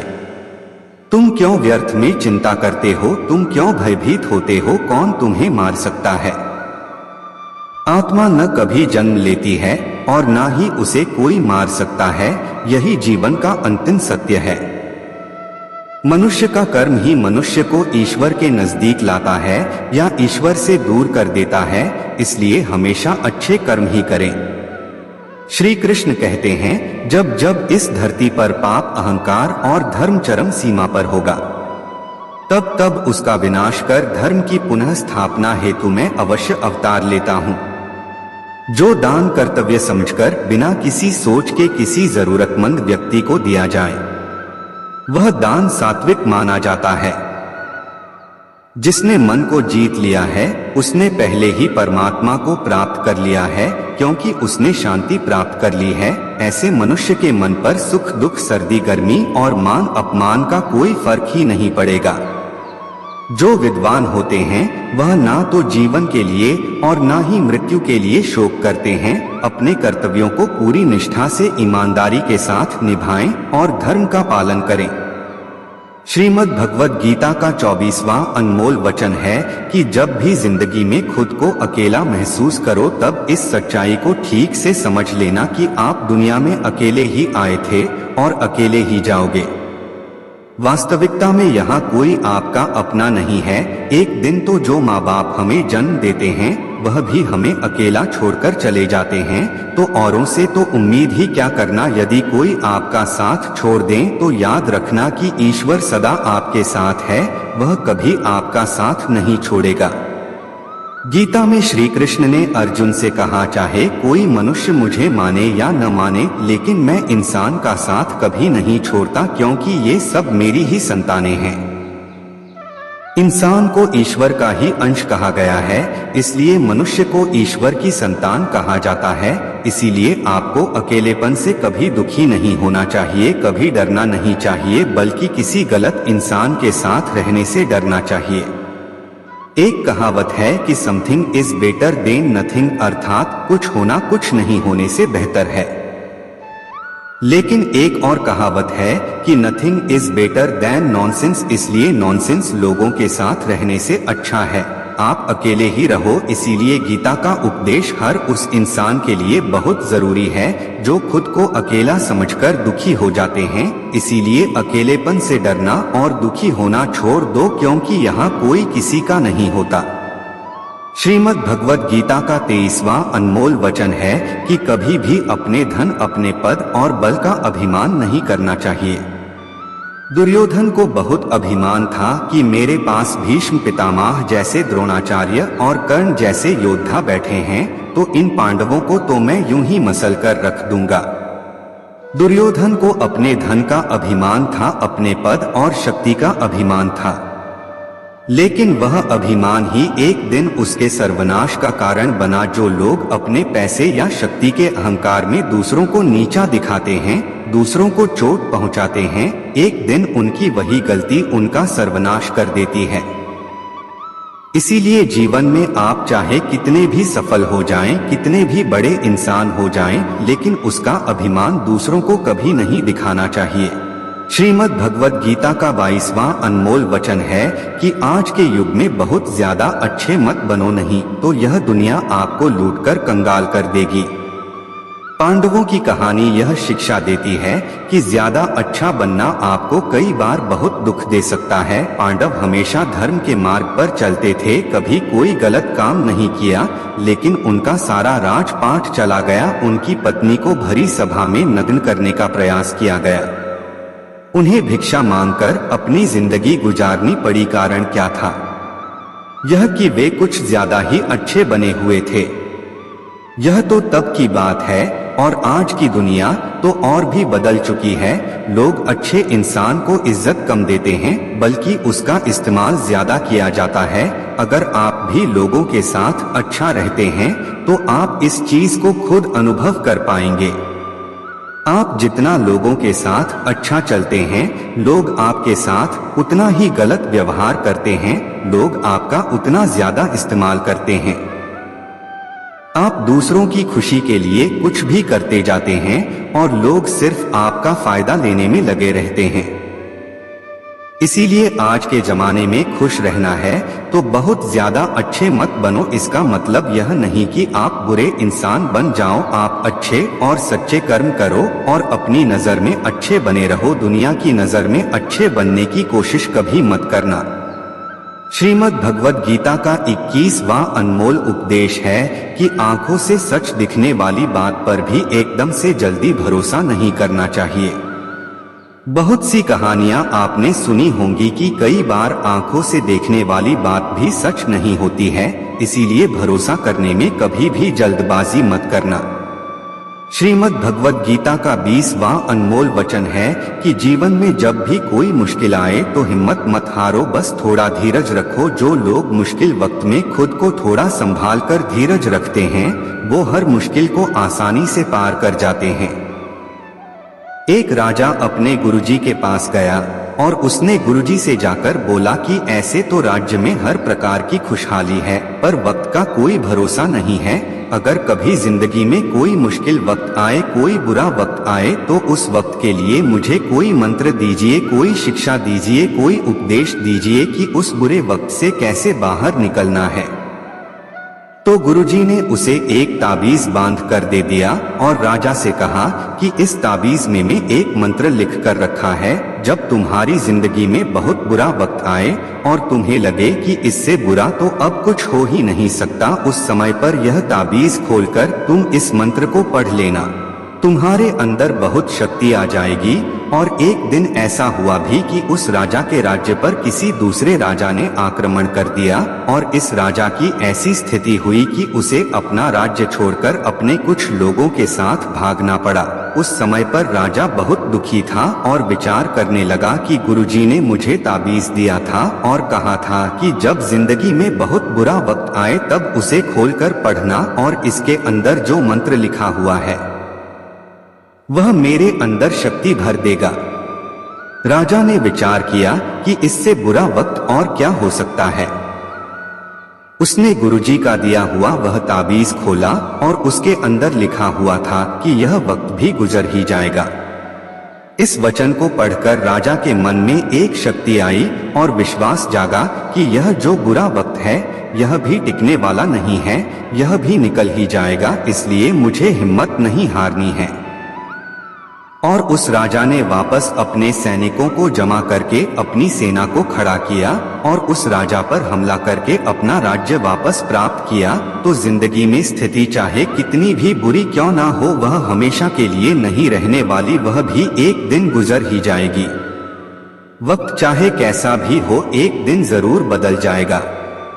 आपकी जिंदगी में जब कोई मुश्किल वक्त आए, बुरा वक्त आए, तो मन में यह विश्वास रखना कि यह वक्त भी एक दिन गुजर ही जाएगा। इसलिए अपनी हिम्मत मत हारो। अगर आपके अंदर धीरज है तो आप बुरे से बुरे वक्त को भी जरूर पार कर जाओगे। श्रीमद् भगवद गीता का 19वां अनमोल वचन है कि कुछ भी बोलने से पहले अपने शब्दों की मर्यादा को परख लेना चाहिए। मित्रों, महाभारत का युद्ध ही नहीं होता यदि कुछ लोग अपने वचनों पर संयम रख लेते, अपनी वाणी पर संयम रख लेते। जैसे द्रौपदी यदि दुर्योधन को अंधे का पुत्र भी अंधा नहीं कहती तो महाभारत नहीं होती। शिशुपाल और शकुनी हमेशा चुभने वाली बात ही करते थे। इसलिए कुछ भी बोलने से पहले 1000 बार सोच लेना चाहिए, क्योंकि शस्त्र तो केवल शरीर को घायल करता है, लेकिन शब्द मन और आत्मा को ही घायल कर देते हैं। श्रीमद् भगवद गीता का 18वां अनमोल वचन है कि इंसान ही आजकल इंसान का दुश्मन हो गया है। चाहे आप बिजनेस में देख लो, चाहे आप रिश्तों में देख लो, किसी भी फील्ड में आप देख लो, इंसान ही इंसान को नुकसान पहुंचा रहा है। इतनी प्रतिस्पर्धा बढ़ गई है। अभी तो कलयुग के प्रारंभ है, अभी से इतना पाप बढ़ गया है। शास्त्रों में जो कलयुग के लक्षण लिखे गए हैं, एक दिन इंसान ही इंसान को खाएगा, वह समय तो आ ही गया है। इंसान ही तो इंसान को खा रहा है, एक दूसरे का बिजनेस खा रहा है, एक दूसरे की नौकरियां खा रहा है, एक दूसरे की जिंदगी की खुशियां खा रहा है। इंसान जो दुखी है उसे और दुखी करो, जो खुश है उसे परेशान करो, यही तो हो रहा है। आजकल कहने को तो सब इंसान है, लेकिन इंसानियत कहीं दिखती ही नहीं। एक बार एक सेठ के घर के बाहर से एक भिखारी निकल रहा था। उसने उस सेठ से कहा कि मुझे बहुत प्यास लगी है, कृपया थोड़ा पानी पिला दीजिए। बहुत दूर से पैदल चलकर आया हूँ, मेरे प्राण निकल रहे हैं। तो सेठ बोला कि अभी आदमी नहीं है, आदमी आ जाए तो आपको पानी दे दिया जाएगा। थोड़ी देर बाद उस भिखारी ने सेठ से कहा, आप कृपया करके मुझे थोड़ा पानी पिला दीजिए, मैं चला जाऊंगा, मेरे प्राण निकल रहे हैं और आसपास में किसी का घर भी नहीं दिख रहा। तो सेठ ने कहा, मैंने कहा ना कि आदमी आने वाला है, वह आ जाए तो आपको पानी मिल जाएगा। फिर वह भिखारी उस सेठ से कहने लगा कि तुम खुद ही आदमी क्यों नहीं बन जाते, थोड़ी देर के लिए तुम ही आदमी बन जाओ। आजकल यही हो गया है, यहाँ कोई आदमी बनने को तैयार ही नहीं है।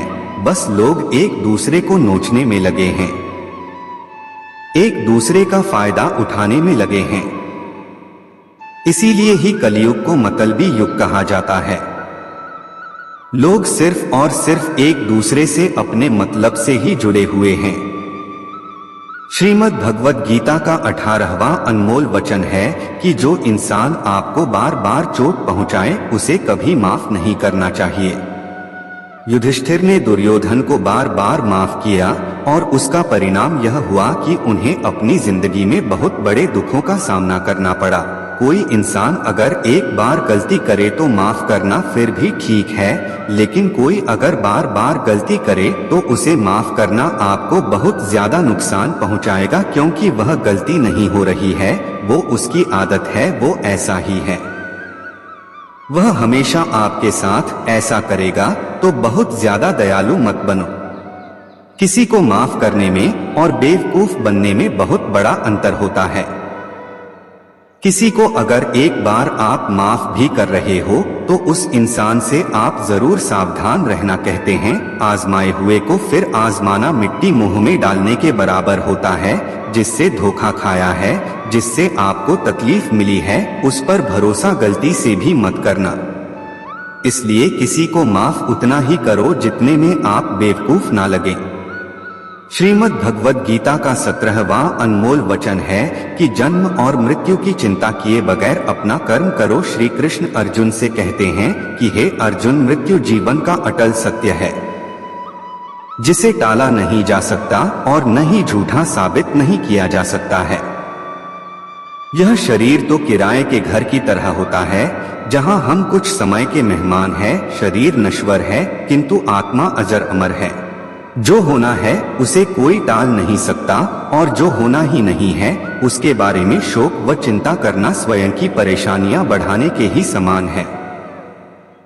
जो भी जन्म लेता है उसकी मृत्यु निश्चित है और मरने वाले का पुनः जन्म निश्चित है। इसलिए जो अटल है उसके विषय में तुम्हें शोक नहीं करना चाहिए। सच्चाई से कभी दूर नहीं भागा जा सकता है, इसलिए सत्य को स्वीकार कर लेने में ही हमारी समझदारी है। झूठ को डोट जानबूझकर सत्य मानकर जीना ही बहुत बड़ी गलतफहमी कहलाती है। स्वयं के व्यक्तिगत सोच गलतफहमियों को भी जन्म दे सकती है, इसलिए स्वयं की व्यक्तिगत सोच को दूसरों पर कभी नहीं थोपना चाहिए। वासना, क्रोध और लालच यह नरक के 3 द्वार होते हैं। बिना मोक्ष के जन्म मरण के चक्र से छुटकारा नहीं पाया जा सकता। जिस प्रकार अग्नि सोने को परखती है, उसी प्रकार संकट वीर पुरुषों को परखता है। बिना किसी पुरुषार्थ के आप अच्छे फल व सकारात्मक परिणाम की कामना ही नहीं कर सकते। यदि आप धर्म के मार्ग पर चलते हैं तो परिणाम की चिंता किए बिना अपने धर्म का निडरता से पालन करें। श्रीमद् भगवद गीता का 16वां अनमोल वचन है कि बीते समय को भुलाकर आज में जीने में ही समझदारी है। आप अपने गुजरे हुए बुरे वक्त को भूल जाओ, क्योंकि अगर आप गुजरे हुए वक्त के दुख में जीते रहोगे, उसके पश्चाताप में जीते रहोगे, तो आज भी आप कभी खुश नहीं रह पाओगे। समझदार लोग जो समय चला गया है उसका दुख कभी नहीं करते। आपका बीता हुआ कल कैसा भी क्यों ना हो, उसका प्रभाव आपके आज पर नहीं पड़ना चाहिए। जो भी आपके साथ हुआ उससे सबक लो, शिक्षा लो कि अब यह जिंदगी में आगे नहीं होने देंगे हम, और जीवन में आप आगे बढ़ जाओ। कई बार लोग रोते रहते हैं कि उस इंसान ने मेरे साथ इतना गलत किया, इसीलिए लोग जिंदगी में इतना दुखी हैं। लोग कोसते रहते हैं दूसरों को कि उसकी वजह से मेरी जिंदगी में दुख है, उसकी वजह से मेरी जिंदगी खराब हो गई है।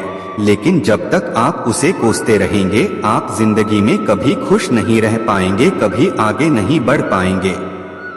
जो हुआ, जो लोगों ने आपके साथ किया, उसे आप बदल नहीं सकते, लेकिन अपना आज आप जरूर बदल सकते हैं। कल के दुख से छुटकारा चाहते हो तो कल में नहीं, आज में जीना शुरू करो। आपको ऐसा एक भी इंसान नहीं मिलेगा जो अपने कल में जीता हो और प्रसन्न रहता हो। सिर्फ वही मन खुश रहेगा जो अपने आज में जीता है। कल में जीने वाला इंसान किसी न किसी पीड़ा से जुड़ा होता है, किसी न किसी दुख, किसी न किसी पश्चाताप से जुड़ा होता है। कल में जीना आपकी जिंदगी की सारी खुशियां छीन लेगा। तो जितना हो सके अपने कल को भूल जाइए और अपने वर्तमान में जीना शुरू कीजिए। श्रीमद् भगवद गीता का 15वां अनमोल वचन है कि जीवन में कई बार नया कार्य शुरू करने के लिए पुराने को पूरी तरह से मिटाना पड़ता है। श्री कृष्ण से कुंती ने पूछा था कि हे कृष्ण, क्यों तुमने इतना बड़ा महायुद्ध करवा दिया? तो श्री कृष्ण ने बोला कि अधर्म बहुत बढ़ गया था और इस अधर्म का पूरी तरह से नाश करने के लिए, एक नए युग को लाने के लिए पुराने का सर्वनाश करना बहुत जरूरी होता है। जब कोई मकान पूरी तरह से खंडहर हो जाता है, बहुत पुराना हो जाता है, तो उसे पूरी तरह से तोड़कर फिर से नव निर्माण होता है। ऐसे ही आपके जीवन में भी आपको कुछ नया करना है तो पुराने को पूरी तरह से मिटाना होगा। श्रीमद् भगवद गीता का 14वां अनमोल वचन है कि जो आपके मुंह पर अपनापन दिखाए और आपकी पीठ पीछे आपको नुकसान पहुंचाए, ऐसे लोगों से दूर ही रहना चाहिए। चाणक्य ने कहा है कि ऐसे लोग उस घड़े की तरह होते हैं जिसके मुंह में तो अमृत लगा होता है लेकिन उसके भीतर जहर भरा होता है। आप जिसे अमृत समझकर पी जाते हैं, वास्तविकता में वो जहर ही होता है। तो ऐसे लोगों को जहर की तरह छोड़ देना चाहिए, जो अपनेपन का दिखावा करें और पीछे से हमेशा आपको नुकसान पहुंचाएं। श्रीमद् भगवद गीता का 13वां अनमोल वचन है कि इस दुनिया में जो कुछ भी होता है, अच्छा या बुरा, वह बिना किसी कारण के नहीं होता और कहीं न कहीं वह हमारे अच्छे के लिए ही होता है। मित्रों, जीवन में कई बार हमें तकलीफों का सामना करना पड़ता है। तब हमें लगता है कि हमारे ही साथ ऐसा क्यों हो रहा है, लेकिन समय के गुजरने के साथ साथ हमें यह एहसास भी होने लगता है कि जो हुआ अच्छा हुआ। एक बार एक गांव में एक गरीब औरत रहती थी। उसको जब बच्चा हुआ तो वह बिल्कुल स्वस्थ था, लेकिन एक बार किसी दुर्घटना की वजह से उस बच्चे के हाथ की एक उंगली कट गई। वह बहुत दुखी हुई कि मेरे बच्चे के साथ ऐसा क्यों हुआ, और वह हमेशा भगवान को इस बात के लिए कोसती रहती थी कि पता नहीं भगवान को मुझसे क्या दुश्मनी थी जो मेरे बच्चे की उंगली काट दी। समय बीतता गया। उस गांव में एक दिन साधु के वेश में एक मायावी राक्षस आया। वह राक्षस अपनी शक्ति बढ़ाने के लिए बच्चों की बलि चढ़ाना चाहता था। वह इस बच्चे को भी बलि के लिए उठाकर ले गया, लेकिन जैसे ही वह उसकी बलि चढ़ाने लगा तो उसे अपने गुरु की शर्तें याद आ गई कि तुम जिस भी बच्चे की बलि चढ़ा पाओगे उसके शरीर के सभी अंग सही सलामत होने चाहिए। लेकिन उस बच्चे की उंगली कटी हुई थी, जिसके कारण मजबूर होकर राक्षस को उस बच्चे को जिंदा छोड़ना पड़ा। और उस दिन उसकी माँ को यह एहसास हुआ कि अगर मेरे बच्चे की अंगुली नहीं कटती तो आज वह जीवित नहीं रहता। उसने ईश्वर का बहुत धन्यवाद दिया। श्रीमद् भगवद गीता का 12वां अनमोल वचन है कि किसी का भला करके कभी एहसान न जताएं, अन्यथा वह कर्म शून्य के समान हो जाता है और उससे मिलने वाला यश भी बेकार हो जाता है। यह सोचकर कभी अभिमान नहीं करना चाहिए कि हमने तो कितने लोगों या जीवों की मदद की है, क्योंकि करने वाले तो स्वयं ईश्वर होते हैं। आप तो मात्र एक माध्यम है, कठपुतली हैं। ज्ञान सदैव बुद्धि को उत्तम व श्रेष्ठ बनाता है, इसलिए ज्ञान अर्जित करते रहे और बांटते रहें ताकि दूसरों का भी जीवन संवर जाए।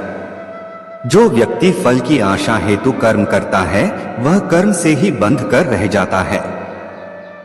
मेरा तेरा छोटा बड़ा अपना पराया मन से मिटा दो, फिर सब तुम्हारा है और तुम सबके हो। फल की अभिलाषा छोड़कर निरंतर काम करने वाला मनुष्य ही अपने जीवन को सुखद और संतुष्टिदायक बना पाता है। शांति उसी को प्राप्त होती है जो मैं और मेरा तथा मैंने किया या मैंने बनाया ऐसी लालसा से बाहर आ जाता है। श्रीमद् भगवद गीता का 11वां अनमोल वचन है कि जीवन में संतोष रखने वाला मनुष्य ही हमेशा सुखी रहता है। मनुष्य को जो कुछ नहीं मिलता उसका दुख या शोक करने की बजाय ईश्वर ने जो कुछ भी दिया है उसका आनंद लेना चाहिए। भगवान श्री कृष्ण ने गीता में कहा है कि तुम्हारा क्या गया जो तुम रोते हो, तुम क्या लाए थे जो तुमने खो दिया। तुमने क्या पैदा किया था जो नष्ट हो गया? ना तुम कुछ लेकर आए थे और न ही कुछ लेकर जाओगे। जो लिया यहीं से लिया, जो दिया यहीं पर दिया। खाली हाथ आए थे, खाली हाथ ही जाओगे। जो आज तुम्हारा है कल किसी और का था, परसों किसी और का होगा। तुम इसे अपना समझकर मग्न हो रहे हो। बस यही प्रसन्नता तुम्हारे दुखों का कारण है। श्रीमद् भगवद गीता का 10वां अनमोल वचन है कि क्रोध मनुष्य का सर्वनाश कर देता है। क्रोधी इंसान का कोई मित्र ही नहीं होता, हर इंसान उससे दूर भागता है। उसके सारे रिश्ते समाप्त हो जाते हैं। जो इंसान अपने क्रोध को नहीं संभाल सकता वह जिंदगी में कुछ भी नहीं संभाल सकता। क्रोध करना व्यर्थ है। यदि क्रोध में आकर आप प्रतिक्रिया दे रहे हैं तो इसका अर्थ यह है कि आपको ईश्वर के बनाए कानून अर्थात कर्म पर भरोसा ही नहीं है। इसीलिए भगवान कृष्ण कहते हैं, क्रोध से मनुष्य की मति मारी जाती है, यानी मूढ़ हो जाती है, जिसके परिणाम स्वरूप स्मृति भ्रमित हो जाती है। स्मृति भ्रम से मनुष्य की बुद्धि नष्ट हो जाती है और बुद्धि नष्ट होने जाने पर व्यक्ति खुद अपना ही नाश कर बैठता है। श्रीमद् भगवद गीता का 9वां अनमोल वचन है कि व्यक्ति को सुख और दुख दोनों परिस्थितियों को समान भाव से जीना चाहिए। जिस तरह हम खुशियों का स्वागत करते हैं उसी तरह दुख को भी स्वीकार करना चाहिए, क्योंकि जीवन की पूर्णता सुख और दुख दोनों से ही होती है। दोस्तों, जब महाभारत का युद्ध खत्म हो गया तब युधिष्ठिर ने हस्तिनापुर की राजगद्दी संभाली थी। सब कुछ सामान्य हो रहा था। एक दिन वह समय आ गया था जो कोई पांडव नहीं चाहते थे। भगवान श्री कृष्ण द्वारिका लौट रहे थे। सारे पांडव दुखी थे। श्री कृष्ण उन्हें अपने शरीर का हिस्सा ही लगते थे, जिसके अलग होने के भाव से ही वे कांप जाते थे। लेकिन श्री कृष्ण को तो जाना ही था। कोई भी श्री कृष्ण को जाने नहीं देना चाहता था। भगवान भी एक एक कर अपने सभी स्नेहीजनों से मिल रहे थे। सबसे मिलकर उन्हें कुछ न कुछ उपहार देकर श्री कृष्ण ने विदा ली। अंत में वे पांडवों की माता और अपनी बुआ कुंती से मिले। श्री कृष्ण ने कुंती से कहा, बुआ, आपने आज तक अपने लिए मुझसे कुछ नहीं मांगा, आज कुछ मांग लीजिए, मैं आपको कुछ देना चाहता हूँ।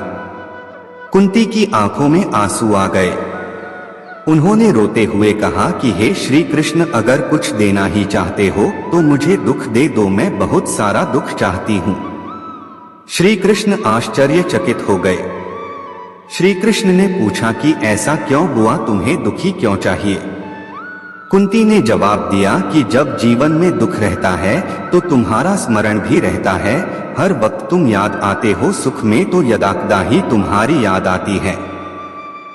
तुम याद आओगे तो मैं तुम्हारी पूजा और प्रार्थना भी कर सकूं। मित्रों, भगवान श्री कृष्ण कहते हैं कि जो न कभी हर्षित होता है, न शोक मनाता है, न कोई कामना करता है, तथा जो शुभ और अशुभ कर्मों का त्याग करता है, ऐसा भक्ति युक्त पुरुष ही मुझे अति प्रिय है। श्रीमद् भगवद गीता का 8वां अनमोल वचन है कि बहुत ज्यादा मीठा बोलने वालों से और ज्यादा तारीफ करने वालों से सावधान रहना चाहिए, क्योंकि लोग मीठा सिर्फ तभी बोलते हैं जब उनको आपसे अपना मतलब निकालना होता है। आपकी तारीफ भी सिर्फ तभी की जाती है जब उन्हें आपसे अपना काम निकालना होता है। ये सदैव याद रखना, तारीफ आपको जिंदगी में कभी भी मुफ्त में नहीं मिलने वाली। अगर कोई आपकी तारीफ कर रहा है तो कुछ न कुछ उसके लिए आपको चुकाना ही पड़ेगा। इसीलिए जो बहुत ज्यादा मीठा बोलते हैं या जो आपकी तारीफ करते हैं उनसे जरा सावधान रहना चाहिए। श्रीमद् भगवद गीता का 7वां अनमोल वचन है कि अपने मन को शांत रखना सीख लो, क्योंकि अशांत मन जीवन में सिवाय दुख के आपको और कुछ नहीं देने वाला, और एक शांत मन आपको जीवन में प्रेम और आनंद ही देगा। दुख और सुख सिर्फ शांत और अशांत मन के परिणाम है। अशांत मन दुख को ही जन्म देता है और शांत मन परम आनंद को जन्म देता है। मन में शंकाओं को कभी जन्म ना दो, यह शंकाएं मन में गलतफहमियों के पहाड़ बना देती हैं, जिससे जीवन का सुख चैन छिन जाता है। श्री कृष्ण कहते हैं कि मनुष्य को अपने मन को वश में रखना चाहिए। जो कोई अपने मन को वश में कर लेता है उसका मन उसका मित्र बन जाता है, और जो कोई अपने मन को वश में नहीं रख पाता उसका मन उसका सबसे बड़ा शत्रु बन जाता है। श्रीमद् भगवद गीता का 6वां अनमोल वचन है कि जीवन में आपकी सफलता या असफलता बहुत कुछ आपकी संगत पर निर्भर करती है। मित्रों कहते हैं कि जैसी संगत वैसी रंगत, और जैसी रंगत वैसा जीवन। आप लाख अच्छे हैं, लेकिन यदि आपकी संगत बुरी है तो आप बर्बाद हो जाएंगे। लेकिन यदि आप लाख बुरे हैं और आपकी संगत अच्छे लोगों से है और आप उनकी सुनते भी हैं तो निश्चित ही आप आबाद हो जाएंगे। कौरवों के साथ शकुनी जैसे लोग थे तो पांडवों के साथ कृष्ण। अगर आपने शकुनी जैसी संगत पाल रखी है तो आपका दिमाग चलना बंद ही समझो। श्री कृष्ण कहते हैं, ना कि धर्म से भरा हृदय धर्म का परामर्श देता है, जबकि अधर्म से भरा हृदय अधर्म का परामर्श देता है। आप चाहे कितने भी अच्छे हो, लेकिन अगर बुरे लोगों के साथ रहोगे तो आपका भी वही हाल होगा जो बुरे लोगों का होता है। भीष्म पितामह एक ब्रह्मचारी थे, धर्मात्मा थे, लेकिन वह अधर्म के पक्ष में खड़े हो गए। द्रोणाचार्य भी एक ब्राह्मण थे, लेकिन वह अधर्म के पक्ष में खड़े हो गए तो अंत में उनका वही हाल हुआ जो एक अधर्मी इंसान का होता है। उनको मृत्यु के समय भयानक पीड़ा का सामना करना पड़ा। इसीलिए गलत संगत में कभी नहीं रहना चाहिए, क्योंकि कई बार आपको उनके साथ में रहने की वजह से उनके ही कर्मों की सजा मिलने लगती है। फिर आपको समझ नहीं आता कि मैंने तो कुछ किया भी नहीं, मैं तो सिर्फ उनके साथ रहता, मुझे दुख क्यों मिला। बुरे लोगों का संग आपकी जिंदगी में कभी खुशी नहीं लाएगा, इसलिए हमेशा अच्छी संगत में रहना चाहिए। श्रीमद् भगवद गीता का 5वां अनमोल वचन यह है कि जीवन में जो भी कार्य करें उसमें पारंगत बने, अर्थात अपने कार्य के मास्टर बने, उसका पूरा ज्ञान अर्जित करें। कहते हैं कि अधूरा ज्ञान सबसे खतरनाक होता है। इस बात का उदाहरण है अभिमन्यु। अभिमन्यु बहुत ही वीर और बहादुर योद्धा था, लेकिन उसकी मृत्यु जिस परिस्थिति में हुई उसके बारे में सभी जानते हैं। मुसीबत के समय यह अधूरा ज्ञान किसी भी काम का नहीं रहता है। आप अपने ज्ञान में निपुणता प्राप्त करें। आपको किसी एक विषय में तो दक्षता हासिल होनी ही चाहिए। इसलिए भगवान श्री कृष्ण कहते हैं, हे अर्जुन, तुम आध्यात्मिक गुरु के पास जाकर सत्य को जानने का प्रयास करो। विनम्र होकर उनसे ज्ञान प्राप्त करने की जिज्ञासा प्रकट करते हुए उनसे ज्ञान प्राप्त करो। जिस प्रकार जलते हुए छोटे से दिए की रोशनी से प्रचंड अंधकार भी समाप्त हो जाता है, उसी प्रकार जब आप मन में मौजूद अज्ञानता से भरे अंधकार रूपी कमरे में सकारात्मक सोच का तेल डालकर ज्ञान का प्रकाश उजागर करेंगे तो अज्ञान रूपी अंधकार स्वतः ही समाप्त हो जाता है। श्रीमद् भगवद गीता का 4वां अनमोल वचन है कि फल की आशा से कर्म करने वाले मनुष्य का मन कभी शांत व संतुष्ट नहीं रहेगा, क्योंकि उसकी लालसा हर नए शिखर पर पहुंच ही रहेगी। ऐसे में उसका मन कभी संतुष्टि का आनंद नहीं भूल पाएगा। जब मनुष्य फल की अभिलाषा हेतु कर्म करता है और फिर जब उसे उम्मीदों के अनुसार फल की प्राप्ति नहीं हो पाती है तो वह निराश और दुखी हो जाता है। भगवान श्री कृष्ण अर्जुन से कहते हैं, तुम स्वयं को मुझ में समर्पित कर तो ईश्वर पर भरोसा रखो और निस्वार्थ, निश्चल, निष्पाप और निष्पक्ष होकर बिना फल की अभिलाषा के कर्म करते जाओ। तुम्हारा जीवन सुख और संतुष्टि से भर जाएगा। तुम्हें कभी दुख छू नहीं पाएगा और मोक्ष की प्राप्ति हो जाएगी। बार बार जन्म लेने वाली अनंत इच्छाएं मनुष्य को अपनी इंद्रियों का गुलाम बना देती है। कर्म अच्छा हुआ तो फल अवश्य मिलेगा और कर्म बुरा हुआ तो दंड भी अवश्य मिलेगा। मैं भूतकाल, वर्तमान और भविष्य में होने वाली प्रत्येक घटना के हर परिणाम को देख सकता हूँ। इसलिए परिणाम की चिंता छोड़कर अपने कर्म को निरंतर करते रहो। कर्म अच्छा हो या बुरा वे तब तक पीछा नहीं छोड़ते जब तक वह कर्म करने वाले को फल की प्राप्ति नहीं हो जाती, यानी जब तक कर्म करने वाला अपने कर्म के परिणामों को पूर्ण रूप से भोग ना ले, किसी को समय से पहले और भाग्य से अधिक नहीं मिल पाता। श्रीमद् भगवद गीता का तीसरा अनमोल वचन है कि हर काम को समझदारी से करना ही योग होता है। कई लोग काम तो करते हैं लेकिन उन्हें हासिल कुछ नहीं होता। बहुत से लोग कहते हैं कि हम तो मेहनत बहुत करते हैं तब भी जिंदगी में सफलता हासिल नहीं हो रही है। लेकिन सच्चाई यह है कि बहुत कुछ करने से, बहुत मेहनत करने से आपको सफलता नहीं मिलेगी, लेकिन सही तरीके से, सही समझ के साथ काम करने से आपको जिंदगी में सफलता अवश्य मिलेगी। भगवान श्री कृष्ण कहते हैं कि मनुष्य को योग में स्थित होकर, एकाग्रचित होकर अपना कर्म करना चाहिए।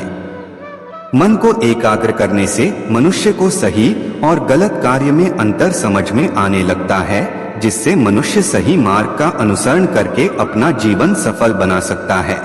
श्रीमद् भगवद गीता का दूसरा अनमोल वचन है कि भगवान श्री कृष्ण कहते हैं कि जो लोग उनकी इन दिव्य शिक्षाओं पर विश्वास नहीं करते वे इस संसार के सुख दुख के चक्र से कभी मुक्त नहीं हो पाते। ऐसे लोगों की जीवन यात्रा कुछ समय के लिए खुशी से भरी हो सकती है, लेकिन फिर अचानक कोई दुख आकर उन्हें तोड़ देता है। फिर कुछ समय के लिए खुशी वापस आती है और वे सब कुछ भूल जाते हैं, लेकिन कुछ ही समय में फिर से कोई समस्या उत्पन्न हो जाती है। इस तरह उनका जीवन सुख और दुख के चक्र में फंसा रहता है। लेकिन जो लोग गीता की इन शिक्षाओं को अपना लेते हैं, उन पर विश्वास करते हैं और उन्हें अपने जीवन में लागू करते हैं, वे मानसिक रूप से बेहद सशक्त हो जाते हैं।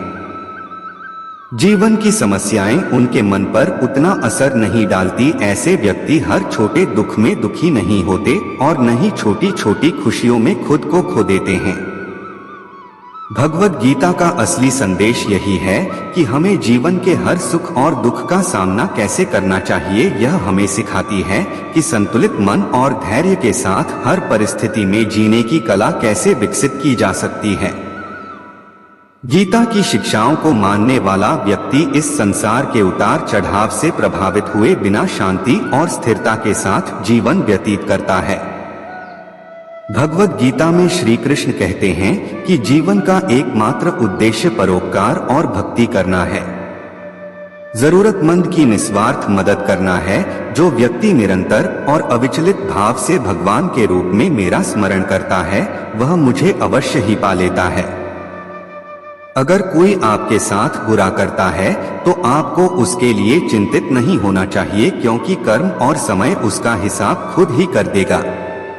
जीवन में वही मनुष्य संतुष्ट रह सकता है जो कम से कम में भी खुश है और अधिक पाने या होने की लालसा नहीं रखता। प्रेम पीड़ा नहीं देता, बल्कि ऐसे इंसान से प्रेम करना पीड़ा देता है जिसे आपके प्रेम की कदर नहीं होती। तो प्रेम सिर्फ उसी इंसान से करें जिससे आपके प्रेम की कदर है।